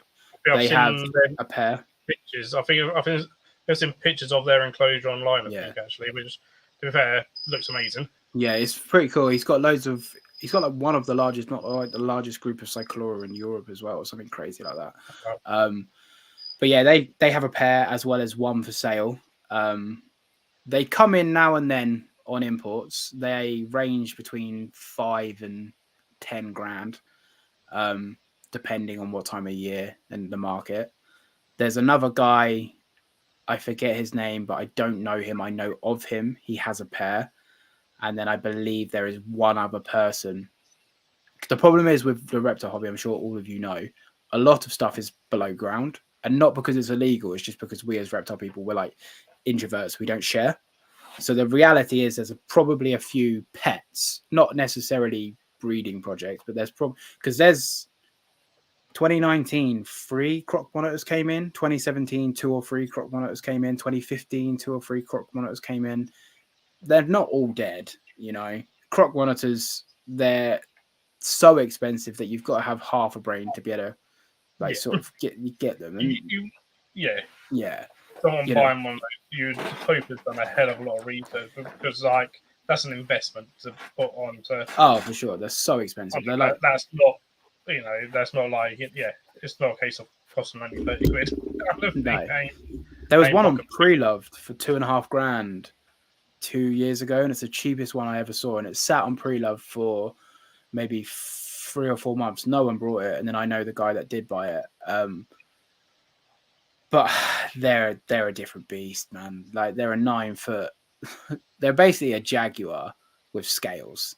You know what I mean? Like, they're just an all-terrain killing machine, and that's not to demonize them at all, because they're amazing, but that thing will end your life. Like, it would. Like, an adult male croc in the wrong hands will end your life. Like, I know. One zoo has them, and they basically treat them as if they were one of their big cats. Yeah, they'll jump. So my tree monitors will jump 4 foot, like, ease, from me to the enclosure, or me to, they're trying to get away. They'll clear 4 foot. Like, a croc monitor is jumping 7 foot. You know, like, from height, not just stand still, jump off the ground like a big cat. But if they're above you, if they've got a bit of height, they're just going. They're so athletic. They're so strong. The claws, like, for those people that have ever worked with cats, as in just a domestic feline cat, like, that is nothing when you start to get into like mangrove monitors, and then mangrove monitors are nothing when you're just dealing with shark teeth in their mouth, on their hands, 9 foot long. Like, that whip would like slice you open. Like, it's just crazy what they can achieve, and they can just be, if you've got money, you can get one. I don't agree with that at all. Like they're too much lizard for 99.9% of people. Like, Oh yeah. yeah, no way, man.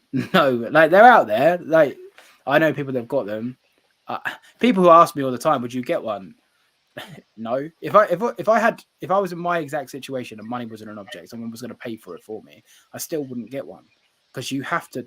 That thing would be like a parrot. You have to be there all the time. You have to be there to enrich it. You have to be there to stimulate it. You have to be there so it knows that you are there. Because if you only do like I do and do 3 or 4 hours maintenance every night, and you've got to pootle around between 20 different lizards, that thing is going to be like it's Indoraptor. Like it's going to make my Dorianus look like a bloody woodlouse, and it's just going to, you know what I mean? Like, and that's not exaggerating. They're amazing animals and they're incredibly intelligent, arguably the smartest reptile outside of crocodilians on the planet. So they fully can comprehend what's going on. They're 100% conscious. I think all animals are conscious anyway, but it's a different subject.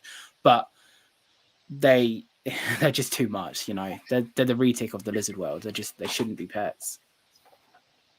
And so, yeah, like I say, yeah, I know a few zoos. Like even one of them's got absolutely huge enclosure for them with full bamboo going up. I can't remember how tall the building is, but it's a huge tall building with branches that can climb right to the top if it wants to and stuff. And then they've got it drained so that they can basically recall it into the behind the scenes area, so they can go into the main enclosure to do the cleaning and put food out and stuff and this and the other. And essentially, they're never in like the enclosure with it. No, exactly. Stuff. Yeah, no, it's there. I think recently he's something like 3,000 millipedes into the enclosure as well. I think that's my local zoo actually. My local zoo has the massive new indoor enclosure for the croc monitors, but they tried to breed them. They got one on loan from another zoo. They obviously don't know about monitor breeding. Just introduced them, and the female just killed the male. Like just killed him, bang, dead. Like monitors are no. If you don't introduce a monitor on vitellogenesis, which is basically a reproductive cycle, like good luck. Like dwarf monitors aren't too bad. They tend to be a bit more social. You start getting to the bigger boys, like you got a split second, and you get between 2 7-foot lizards that are like Godzilla. Like, and even then, it's too late. It's too late. You can't. It's, like no broom, pole, stick, command. It's done. So, yeah. So it was sad. I'm not like making light of it. It's just my personality, but it just shows how hard it is to really get these species going because you can have all that facility in the world. And if the animals just don't want it, then they're not having it, So, yeah, no, absolutely. So, Mike Reptiles has thought, are you going to be talking about stick bugs and tarantula after all? This is an invert channel.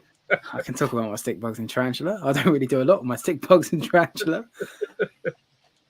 So, you got the Gram Solar Pulchra, you said, didn't you? Yeah, so I've got the Pulchra, I've got some Manam stick insects, and then I've got some jungle nymphs. I've had a whole magnitude. I used to keep Scolopendra. I used to breed giant flat rocks. I don't know the Latins, guys, so don't beat me up. I bred Israeli gold scorpions. I've bred shiny barrow ring scorpions. What else have I bred? I bred emperors, bred Asian forests. I bred desert hairies. What else have I bred? But the desert hairies, did you manage to rear up the scorpions? Because they all died. They're known to be very difficult to rear up. So I tried the 2 different ways. I tried communally, and then I tried them individually. And yeah, they just all died. But I think it's a humidity issue. I think they need to be humid but also dry. Yeah. I think with a lot of I think just in general, desert animals are often kept too dry. Yeah. Because we kind of go, it's desert. It must be sandy and dry. And it's like, well, no. Yeah. It's not. I had no luck with them at all. They all. I had great success with the giant flat rocks. I left them with mum until they were like Instar 3. And they were like all getting on fine. It was like someone said to me, like, you need to split them as soon as they're off mum's back. And I was like, my gut was telling me not to. And yeah, and I sold pretty much all of them. And to my knowledge, they're like pet rocks. They just don't grow. But yeah, to my knowledge, they're all still doing. This was years ago now, but I didn't get any messages like within the first 6 months. Oh, by the way, my scorpion's dead. So yeah, I think I did all right with those. I was pretty ecstatic. I was going to sell the pair because I was downsizing in my bug collection to go into the monitors. I just checked the box one day, and the mum was just there with like 30 odd babies or whatever it was, just on her back. Or I don't know, 20. I can't remember. It's high 20s, low 30s. I was like, oh, and then I was like, where's my black light? Because I really like scorpions when they're just like hatched, because they're like naked. It's fun. Little sort of like gummy bears kind of thing, essentially, little white gummy bears. Yeah. So I used to keep Scolopendra. I love Scolopendra. I think Scolopendra is possibly my favorite animal on the entire planet. Like when I eventually have a detached reptile building that isn't part of my house, your boys get in the Scolopendra back. But I had a mishap. My beloved girlfriend got attacked by one, so I had to rehome them all. So yeah. And what else have I had? Had a few tarantulas. I don't really have much success with tarantulas, if I'm honest. I've had a few tarantulas over the year. I used to have what are they called? Poecliferia, not Metallica. I've had a Metallica, the Indian one, Indian ornamental. Regardless. Yeah, I've had one of those big thing. That was scary. I deal with centipedes all day and scorpions, like completely fine. A tarantula so much as steps towards me, I'm like, nah, bruv, I don't want it. I don't want it. I just do it. But like true spiders, I'm completely fine with. But for some reason, I'm not scared of tarantulas at all, and I would deal with them. But I'll be honest with all of you people here, right? I can deal with great big 4-foot lizards that tried to kill me, but a tarantula so much as looks at me wrong, and I'm like, all right, I'm sorry. Take your food and leave. So yeah. Hi, Craig. Riddler's finally here for me. He's a fake fan. Night, Steve. Oh, you know. Oh, hey, Riddler. Just doing. Hey, Thomas. You know what? This is actually, I think, a really good question, and something that a lot of people mix up. Are tegus monitors? I think a lot of people see a tegu and go, well, that's a monitor. It's got a forked tongue, sort of. So, yeah, no, they're not. I forget. It's like Tigridae or Tigudae or something like that. But they're close cousins, but they're not. They're definitely not. Tegus are also, I mean, this gets confusing because some monitors are, what's the word? Omnivores. But tegus will have plant matter. There are some monitors that are fruit specialists, so forget those. Tegus also, I don't know the exact science in it, but they can generate some degrees of their own warmth. Whereas monitors, especially in like the Argentine back and white, so they can get like something like 10 degrees warmer than their burrow. Yeah, when they're in brumation, they can do like shiver and stuff and create energy for themselves. Tegus, for the most part, or tegu, are arguably smarter than the majority of monitors. Arguably, but their ecology, what's it? Is it divergent evolution, where they're pretty much the same things that inhabit different parts of the world? Convergent evolution. Conversion, that's it. So they basically fill the monitor role because South America has no monitors. They basically fill the monitor role of South America, but they're a bit more stocky. They're designed to experience a bit more colder weather. They're a bit more tolerable of captive mistakes because they're a bit more. Their climates are a bit more harsh, whereas monitors tend to, and they're probably nowhere near as active in the wild. Don't get me wrong, they're going to be incredibly active, but in comparison to monitors, because tegus do have that option to graze, they're probably not as highly strung. They still don't play with wild tegus, everyone, but they're probably, I imagine monitors are a bit more they're that bit more streamlined. They're a bit more hunter-esque.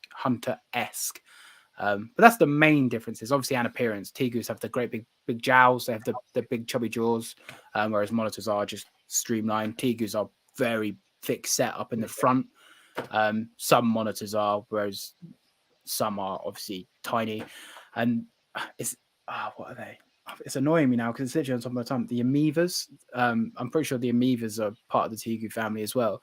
And things like, they're not part of the tegu family, but things like jeweled lacertas and stuff like that, they're more the tegu, that sort of family. So but they branch off different ways. But they would definitely have had a common ancestor. Yeah. Yeah, and that's it. Yeah, they basically, as I said, they feel that niche. You know, and you see that so often in lots of things. In amphibians with poison dart frogs and mantellas, they look pretty much identical to each other in terms of body shape and it's up and down to having bright colours. Yet they're not actually all that closely related to each other at all. And it's just amazing that two separate animals can look so similar to each other.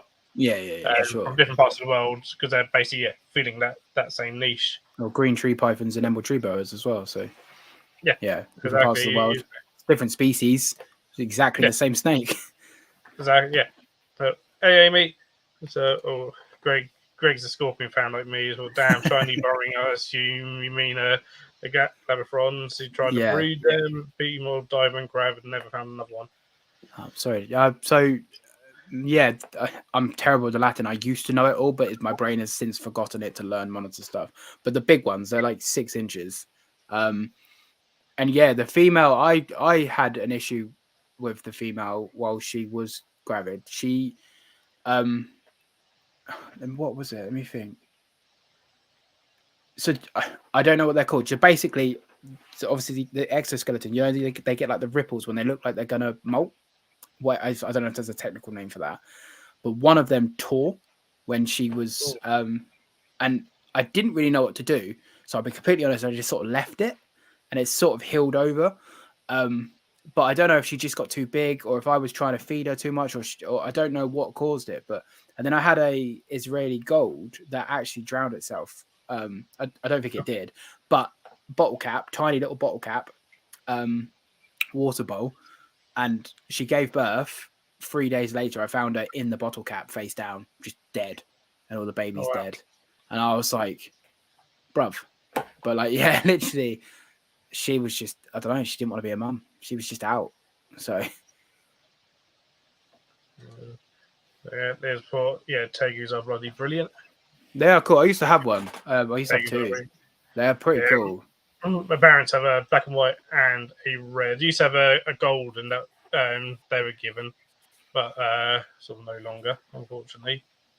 I think we worked out the golden was well into its 20s when it passed away.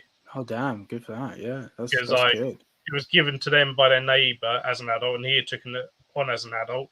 Yeah, damn. He had it at least 10 years. Dad had it at least 10 years. Damn. Yeah, that's good. And when they said, it's never passed away, and he was like, damn, that lived a long time. he'd rehomed it himself, kind of thing. That's good, yeah. James thought Tegu's a harder than Bosks. They're also bigger though, so if you go, I bet if you went size to size, it wouldn't be much in it. I only met one Tegu in real life, absolute smackhead. Yeah, mine was a sweetheart. Like I had 2. I had Aries and Flick. I had a black and white and a red. But again, I had them from babies, so I just socialized with them. Tegus do seem to be a lot more accepting of human interaction than a lot of other reptiles. They do seem to seek it out more. So if you want a tame monitor that's massive, get a Tegu, even though it's not a monitor. Yeah, that's it. And we've heard stuff about filling the void at AHH and BHH conference, I'm sure.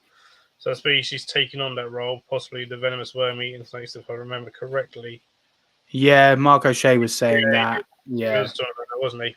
Yeah. So about because there was an elapid there was a burrowing elapid, and someone asked why is it still venomous or something like that. And because it was like, elapid took the part. It was why is it still venomous? So just chances are it was like because there's nothing else eating worms, it decided to eat worms and it still just kept the venom. Yeah, exactly. Yeah. Is it custodians? There was no custodians there, so it filled the role of custodians. Am I thinking? Yeah, something like that, wasn't it? Yeah. Which is super interesting. That sort of especially it being venomous and eating earthworms. You're like, why are you venomous and eating earthworms? Yeah, exactly. What's the point? Bit excessive. Strange flags. But again, it's just how amazing the natural world is that these things happen. It's been like when animals will adapt to different food sources and stuff. Like if they get introduced into areas that they shouldn't be, they do adapt on onto other Oh, things. exactly. Yeah, that's what Darwin said, though, isn't it? It's the most adapt to change that's going to survive, not the strongest or the smartest. So That's yeah. That's it. So, Karen, so you do your own podcast as well as YouTube and Instagram. Try to, yeah. I try to. Sort of thing. Is that just on YouTube, or is that on like your main sort of podcast platforms like It's Spotify? just on YouTube at the moment. Okay. I do need to pull my finger out and sort it out. But because I record quite a lot, it basically I use StreamYard. I pay for StreamYard, and then I have a Zoom one which I need to cancel, and then I need to pay for a podcasting host. But the problem is it just keeps adding up and adding up and adding up. I don't make any money from YouTube, so I can't really keep justifying putting my money into it. Because I don't mind like running at a loss. I do, like that's fine, but you've got to draw a line. I do want to find the problem is with the free ones, you can only host it's like 6 hours a month, and I record for like 2 hours on a Sunday, every Sunday. So that's all of a sudden I'm getting close to the 10 hours, so it's just one of those things, but it will be eventually. And it was meant to be a podcast on monitor husbandry, but now it seems to have developed into a therapy session for reptile keepers and talking about themes and hot topics. And I had Riddler on and we spoke about like philosophies of rat keeping, and we got to touch on mental health because I'm very open about my mental health and stuff, so I touch on that on my channel quite a bit, and I'm very open with how I'm feeling, and I'm very honest, and I can be quite vulnerable at times. And some people are probably like, shut up, bruv, just show me some lizards. And other people are probably like, thank you very much. So I just am myself, I don't know what I'm going to do. Wake up and what I say again, These sorry. things are important to talk about. Yeah, for sure. And it's definitely good to have things like that, on platforms that aren't necessarily focus on that one thing, because we all at some point go through it and stuff. So it's important to have. I think it is important for things to. I know like Reptiles and Chill, when they were around, they used to always touch on mental health quite a lot, and stuff, because a lot of people, we all suffer from it at points. And so when the more stuff like that is spoken about, the more it's sort of not taboo to talk about. Yeah, for sure. Thing, and the better, hopefully the better it becomes for a lot of people. So, Diet Reptiles. Really support. Did that podcast. Struck a chord with lots of people and enjoyed being on it. And again, talk about hot topics and stuff. Racks and stuff. It's always important to talk about, how we keep stuff, why we keep stuff the way we keep it and stuff, and is it right that we're keeping however we're keeping and stuff, or is there something we can do better? Yeah, no, it was good. Like that's my most viewed podcast to date. So thanks for the views, Riddler. But it went from, so long story short, I'm sure Riddler won't mind me sharing, but Riddler keeps in racks and he's come to a conclusion that is wrong. I'm not saying rat keeping. Oh, well, I don't agree with rat keeping, so I'm not going to try and pretend that I don't. But he wanted to basically have a platform to voice why he thinks it's wrong, this, that, and the other. And he basically explained it. He picked up some eggs from a supermarket and he was like, oh, battery hens, to go home to his battery snakes. And all this stuff had been sort of building inside of him. Then he sort of was like, I need to change this. Came on my podcast. We were speaking about it. We've got to know each other over the space of 4 or 5 months. So it was more of like mates talking. So it was a bit of banter in there. So some people watching it probably was a bit like, oh God, they're being a bit harsh, but it's just two mates like hashing it out.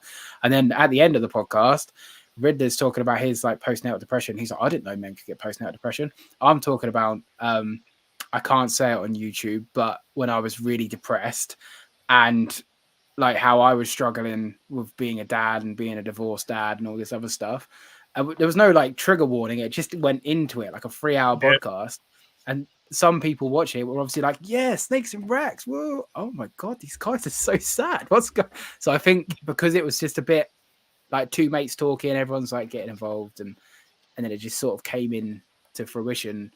And we were both just felt comfortable that day just to share. But I'm always I'll if people say to me like, "How are you doing?" I never just go, "Yeah, I'm all right." I'm always just like, "Well, let me tell you." And then some people are like, "Oh, Jesus Christ!" Like last week, I've got Crohn's disease. Last week, I was off with Crohn's disease. I couldn't work. I was in absolute agony. I live week to week, like most of us. I'm like crying about money last week, and then today I'm on top of the world. So here we are. No, absolutely, and yeah, I have to check that out or something. Yeah, my next sort of day off, whether doing maintenance or whatever, because I often just put on, like a YouTube podcast on or whatever once I'm doing, sorting out all my tranches or whatever. Yeah, same as me. Stuff. Yeah, There was it, I was listening to because obviously I listen to audio only podcasts at work and stuff because work behind the scenes a lot of time with the bugs and reptiles there, and it sort of drowns out some of the noise of the public being stupid sometimes if I have someone else on. And I didn't actually realize apparently YouTube is going to start being a podcast host of actually YouTube podcast. That's that would going be to be sick. that was all. Oh, it's one of Bill Strand's ones. He's got so many podcasts now, Bill Strand. Yeah, he does. So, He's a busy man. He's an entrepreneur. it is. So It is. I think it's on his new one, the niche content creator. I think it's I either on haven't that caught or up with Reptile it, but Entrepreneur. One of those two. yeah. And it was like, talking about that. Yeah, that Spotify and YouTube are going to apparently going to be shaking up the podcast game potentially. YouTube are going to actually put podcasts onto YouTube Music and stuff, and That'd be cool. That would help, to be honest. and even Spotify looking at doing videos. Yeah, I've seen that. They are. I think they've integrated that already. Actually, Spotify are doing videos and stuff. So because obviously, there's been a more of a trend of people filming their podcasts. Yeah, for sure. And putting them out both as audio as well. I don't do the audio side of things at all because I don't know how that works. Yeah. It's relatively simple. You just have to pay. So I think it's like 25 quid for what I would need. It's 25 quid a month, and then I think I pay 40 quid for StreamYard. So I'm 65 quid, and I again I don't mind that 65 quid a month. It's not the end of the world, but I don't make any money, and I also do I'm talking from a privileged place, but I message a lot of people and I put a lot of stuff out there, and it costs me money to do so. So I try and be a bit frugal when I can, So, no, absolutely. Yeah. And you got to be as well. So, hey, Intrepid. So,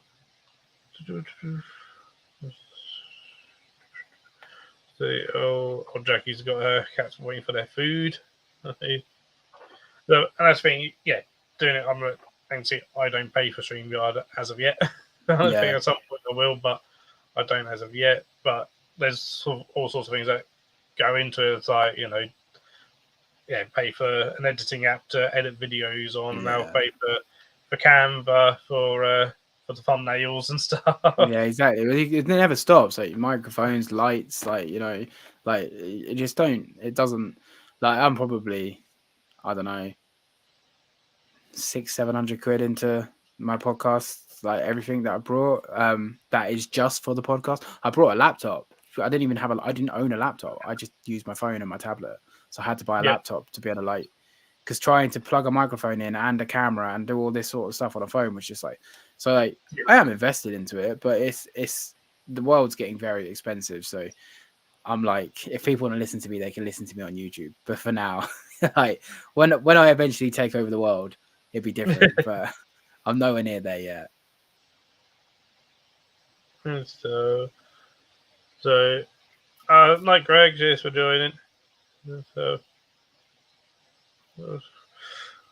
Intrepid's over there, over in the States. So we'll just highlight this a bit actually.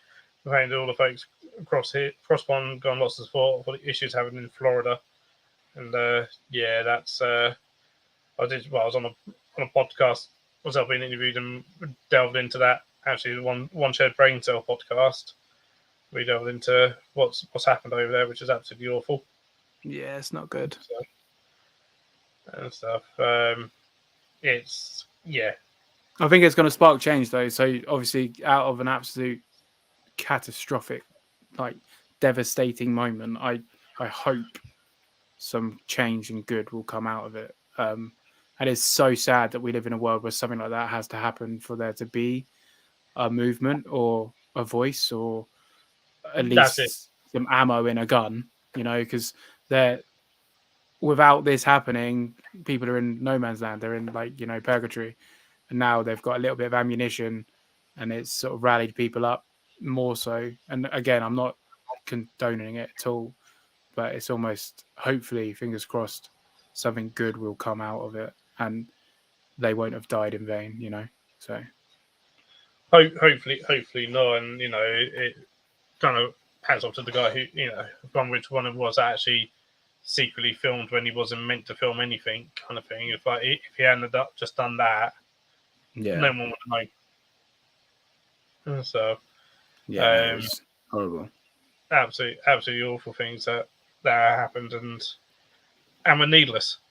Oh, 100%. Yeah, 100%. Completely needless to happen. Yeah. From my understanding, like the guys were, again, there was legislation change, but they were trying to comply with the legislation change, and Yeah, exactly. Working with the officials to, him doing things properly. Yeah, So for sure. really, no need to do, for what happened to happen and stuff, which is a real shame that, and especially then with, the bar was completely legal still, so certainly Yeah, that one 100%. certainly shouldn't have happened. No, The other things happened, but it's just lack of education, not for the sense of the misidentification, but just the whole thing, full stop. Like, I mean, I don't know what everyone's opinion is, but we're letting cats run around and obliterate the wildlife, and then there's a snake. Like, is it reticulated pythons aren't invasive, but they're prohibited? Okay, cool, whatever. Yeah. But they're not posing a threat to your natural ecosystem. So, it's one of those things that, and also ones in captivity because there's I think they burns but like ones in captivity are not posing a threat to anything in the wild. oh no, 100%, exactly. If it's in a locked enclosure in a correct facility, like how can you? Again, I think that's just a case of the man wanting to prove a point, and that's all that is. It's people's egos that get involved. And there's nothing more dangerous than ego, to be honest. So when when a powerful person gets an idea in their head, it can change the world. So there's definitely there's a lot of support from all the reptile keepers, well, just animal keepers in general from over here, because then they were just absolutely heartbreaking seeing just seeing that footage. And if anyone doesn't, if there's anyone that can watch that footage and not, shed a tear, you're not human. Yeah, it's not right. That's just not good. And so, everyone's asked, do you own anything like a cat or a dog? So my mum has 4 dogs. I quite like cats. I don't have a cat or a dog.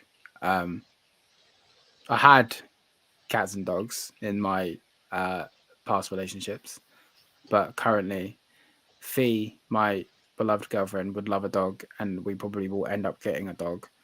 But we're just too busy for a dog at the moment. Dogs take a lot of commitment, and this whole podcast is me being how I try to commit to my lizards, let alone trying to commit to a dog. But one day, when I'm a bit older, we'll probably have, and if a Fee gets her way, we'll have 7 dogs and 1 cat, probably. Yeah. So I think this is well put. Really, a man fears what he does not understand and tends to destroy what he fears, which is absolutely. The opposite of fear is knowledge, understanding. So we just got to keep educating. Yep.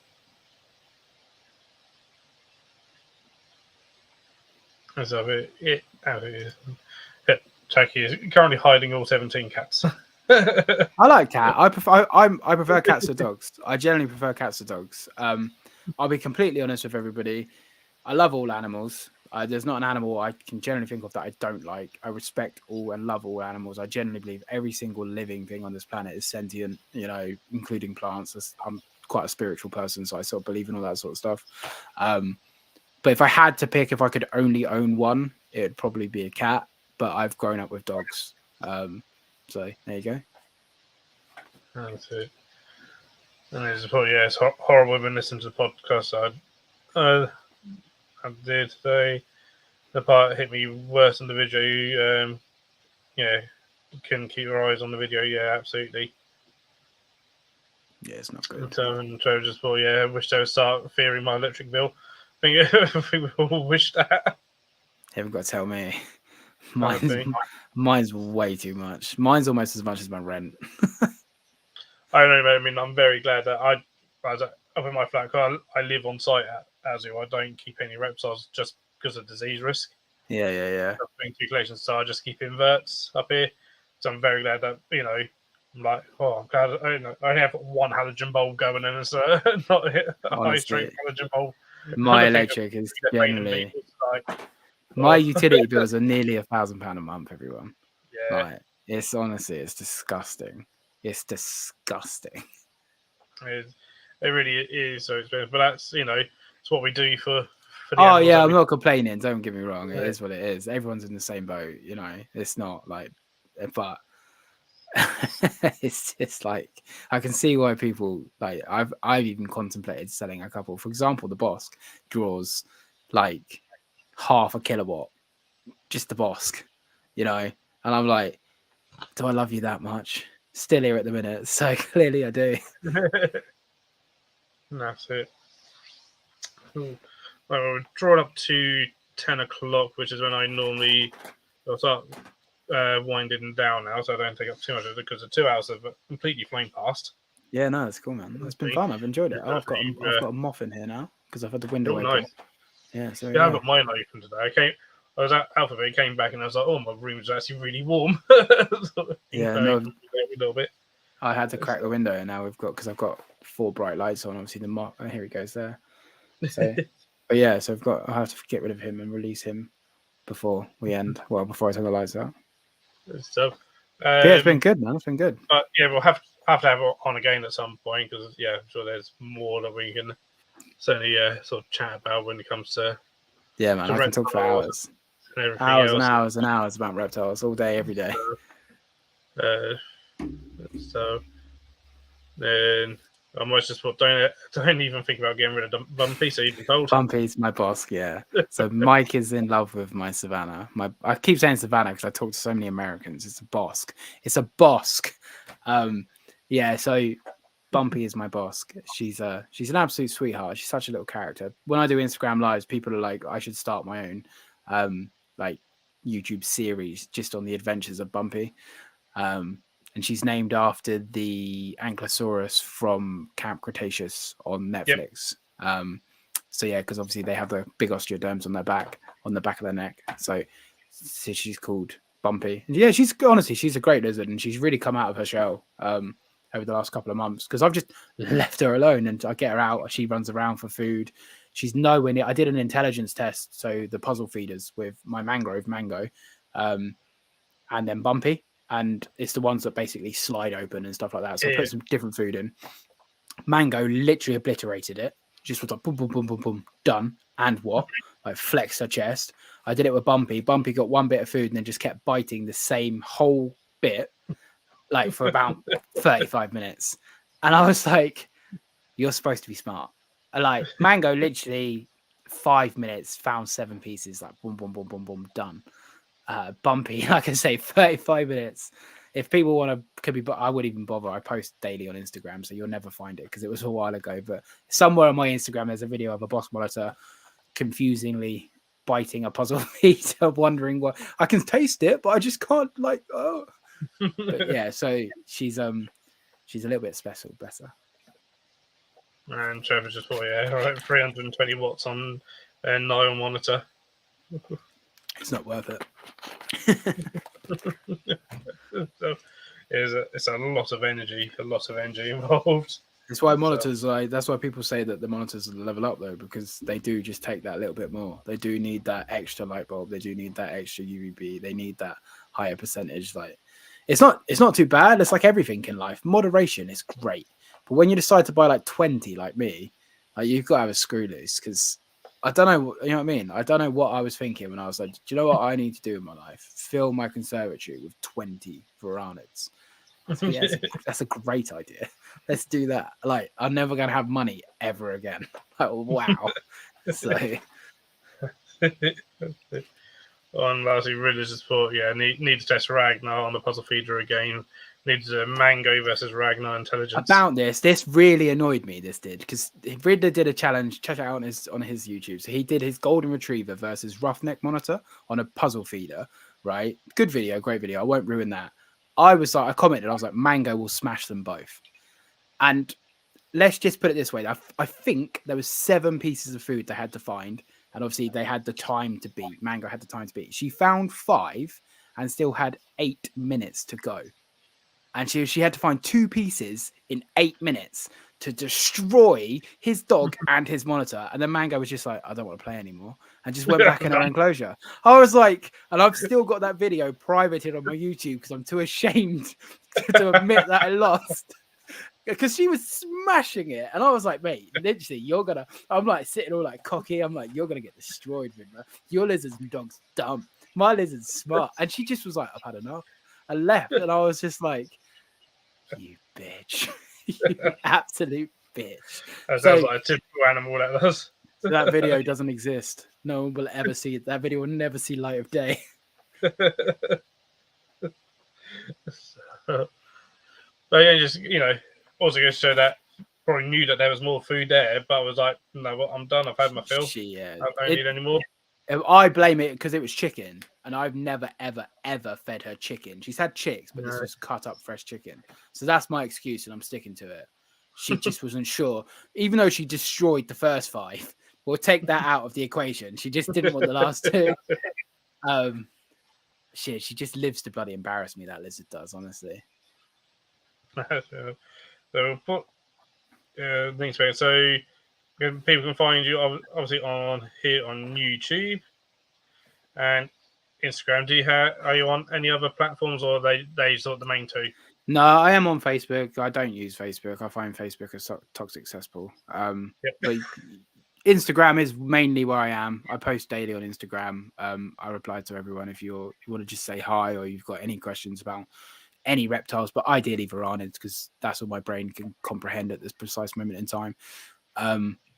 Yeah, and then I post on YouTube when I can be bothered, and I do a podcast on YouTube every Sunday. Fingers crossed. It's only been going for 2 weeks. There's backdated episodes which weren't live, but now I'm live, and I do like a little hangout on Sunday sometimes. If I don't have a guest, I just talk to, like, you get the chat. It's quite nice to have the community, which I quite enjoy. So got my own little community, like obviously like you do here. So it's quite nice just to interact with everybody. Absolutely. But yeah, so that's Paul's Monitors, Instagram and YouTube. It's done it. It's simple as that. Captive Raptors podcast, but it's just under Paul's Monitors. So real simple. I couldn't think of a name, so I was like, right, my name's Paul and I keep monitors. So we were there, and it's just stuck. I was planning on changing it, and then I ended up getting quite a few followers, and I was like, I can't change it now. So it's just Paul's Monitors, and it's just stuck, really. So yeah. And Trojan Sport, glad to call this first time seeing Vaughan, always up for monitor, folks. Absolutely. Appreciate you. Yeah. We're don't forget the plug merch. I have merch, but you don't have to buy it. Again, it's something I pay for. I pay for a service. Like, this is how much of a simp I am to my fans, if we're calling them that. I pay for a service so I can produce merch, which is cheaper, because the free services, it was like £22 for a t-shirt. And I was like, I wouldn't pay £22 for a t-shirt. So I pay for a service to have £14 t-shirts, because that seems fair. But I lose money. Like, I just don't know why I do it to myself. I need to just be like, right, 1 month, guys, and then I'm stopping doing it, because it costs me money to do this. But I'm just so grateful that people actually want to wear. I think I've got a cool logo. Like, you can't really see it, but I have me and my lizard. It's quite cool. I had it professionally designed. Again, I paid like 200 quid for the logo. So I think I've got a cool logo. So I can understand why people want to wear it. But all jokes aside, it's very humbling that people support me. because I'm just a guy, man. I just like this. It's like you know, I'm no different to anyone else. So I appreciate all the love and support I get. So I totally get that feeling. Like, yeah, I'm the total. You know, the last couple of videos I've had to kind of force myself to kind of go. You know, at the end, like, I do have the link to the merch store, and Yeah. you know, where you can become a YouTube member or Patreon or this, that, and the other kind of thing. Because there's always, I feel like, it just feels a bit cringy sometimes. Yeah, I agree, man. I Going agree. stuff sometimes. It doesn't sort of come naturally. I was contemplating starting a Patreon, but I was like, I don't know if I can. And that's not like I have no issues with Patreon at all. But like in my brain, I'm like, but I just give so much for free. What can I give for paid? Maybe they can watch the unlisted video of Mango making me look like an idiot. But you know what I mean? Like I know some people do like these tier things, and I just give so much anyway. Like I give people so much of my time. I'm a voice noter, so if I was a messenger, I probably wouldn't reply to anyone. So you message me and be like, "Hey, how do you care?" And then you get like 10 voice notes because Instagram only allows you to send a minute. So I just boom voice note.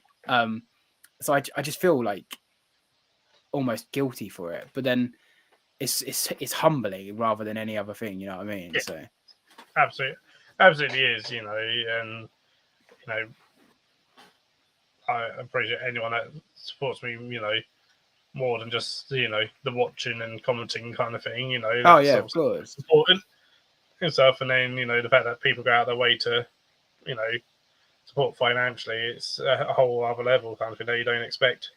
Yeah, no, it's kind of crazy because when I started this whole social media thing, I was a bit like I didn't expect to ever hit 1,000 followers like on Instagram ever, and I've just hit like 8,100, and I've not even been doing it a year.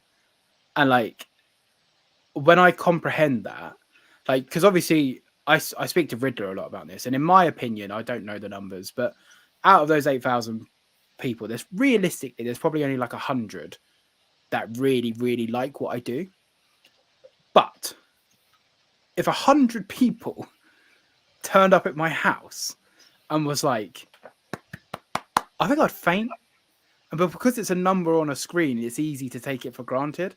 But I'm very grateful that I am very aware that there are people behind, because I get a lot of interaction, so I know that there are people there, and it does blow my mind sometimes, because again I just am a guy and I really don't know, other than the fact I'm just not scared to be like, yeah, I've effed up, don't do this, you know. I really don't know what makes me stand out, but it seems to be going well. So I am very, I always sound like an oxymoron because I'm like, I don't want people to support me, but thank you for supporting me. It's just, it's a good feeling. I can imagine that, like you say, you can relate. It's kind of crazy, man. Absolutely. And it's nice to meet you. And actually, I'd like to chat more with you about monitors and think it'd be awesome. For sure, man. Drop me a message anytime. Sort of thing. And and Trevor said, can't hurt. Started theirs and just said the tier benefits are all available until get too many people are asking. Then I prioritize Patreons. Sort of thing. But maybe I'll get one day. One day maybe.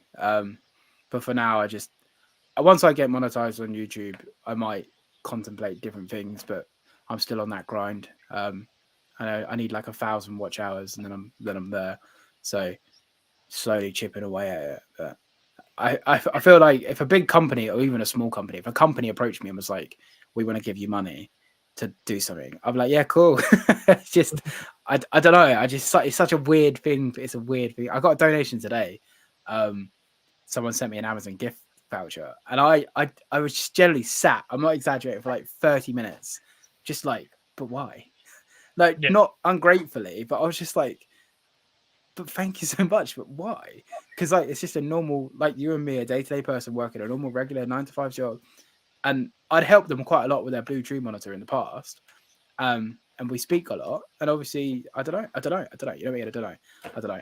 I feel like this sort of bit is making me sound a bit like crazy, but I can't comprehend it. I can't process it. You know what I mean? It's weird. It's so weird. I'm very appreciative, and I'll just leave it at that because like I say, my brain just can't process it. but I'm very thankful for everyone that supports me for sure. Absolutely. I think I think it goes for most of us on the various platforms and stuff like we all appreciate any support that people give us. So anyone who's not subscribed or followed Paul's Master, do go over and subscribe and follow. Stuff both on YouTube and Instagram, and check out the amazing lists that Paul has. And like I said, we'll have to have you on again. Yeah, I'd love to, man. Yeah, for sure. It's been good fun. I've enjoyed it for sure. Thanks everyone for watching. So I believe it's Scott's Inverts live tomorrow, which is going to be a hell of a busy one. I think he's got Tarantula Collective on, so that's going to be a fantastic stream, I think. And stuff, and then my next video is out on Wednesday, which is tarantula pairing and stuff. So got about 20 odd minutes of footage of two tarantulas mating and stuff. So that'll be my Wednesday video. As other than, have you got any videos scheduled to come out soon at all? Yeah, I've got like 5 ready to go, but I don't know when I'm going to post them. I don't have a set. My upload day was Sunday, and now it's become a podcast day. But I have it's either 4 or 5 videos filmed. And me and Riddler sort of fight for the same upload day. He normally uploads on Wednesdays, so I don't want to upload all on Wednesday to sort of tread on his toes because we do the same time. We can fight it out, but yeah, so some point next week there'll be a video. There's a video every week and then a podcast every week. What it will be, I don't know.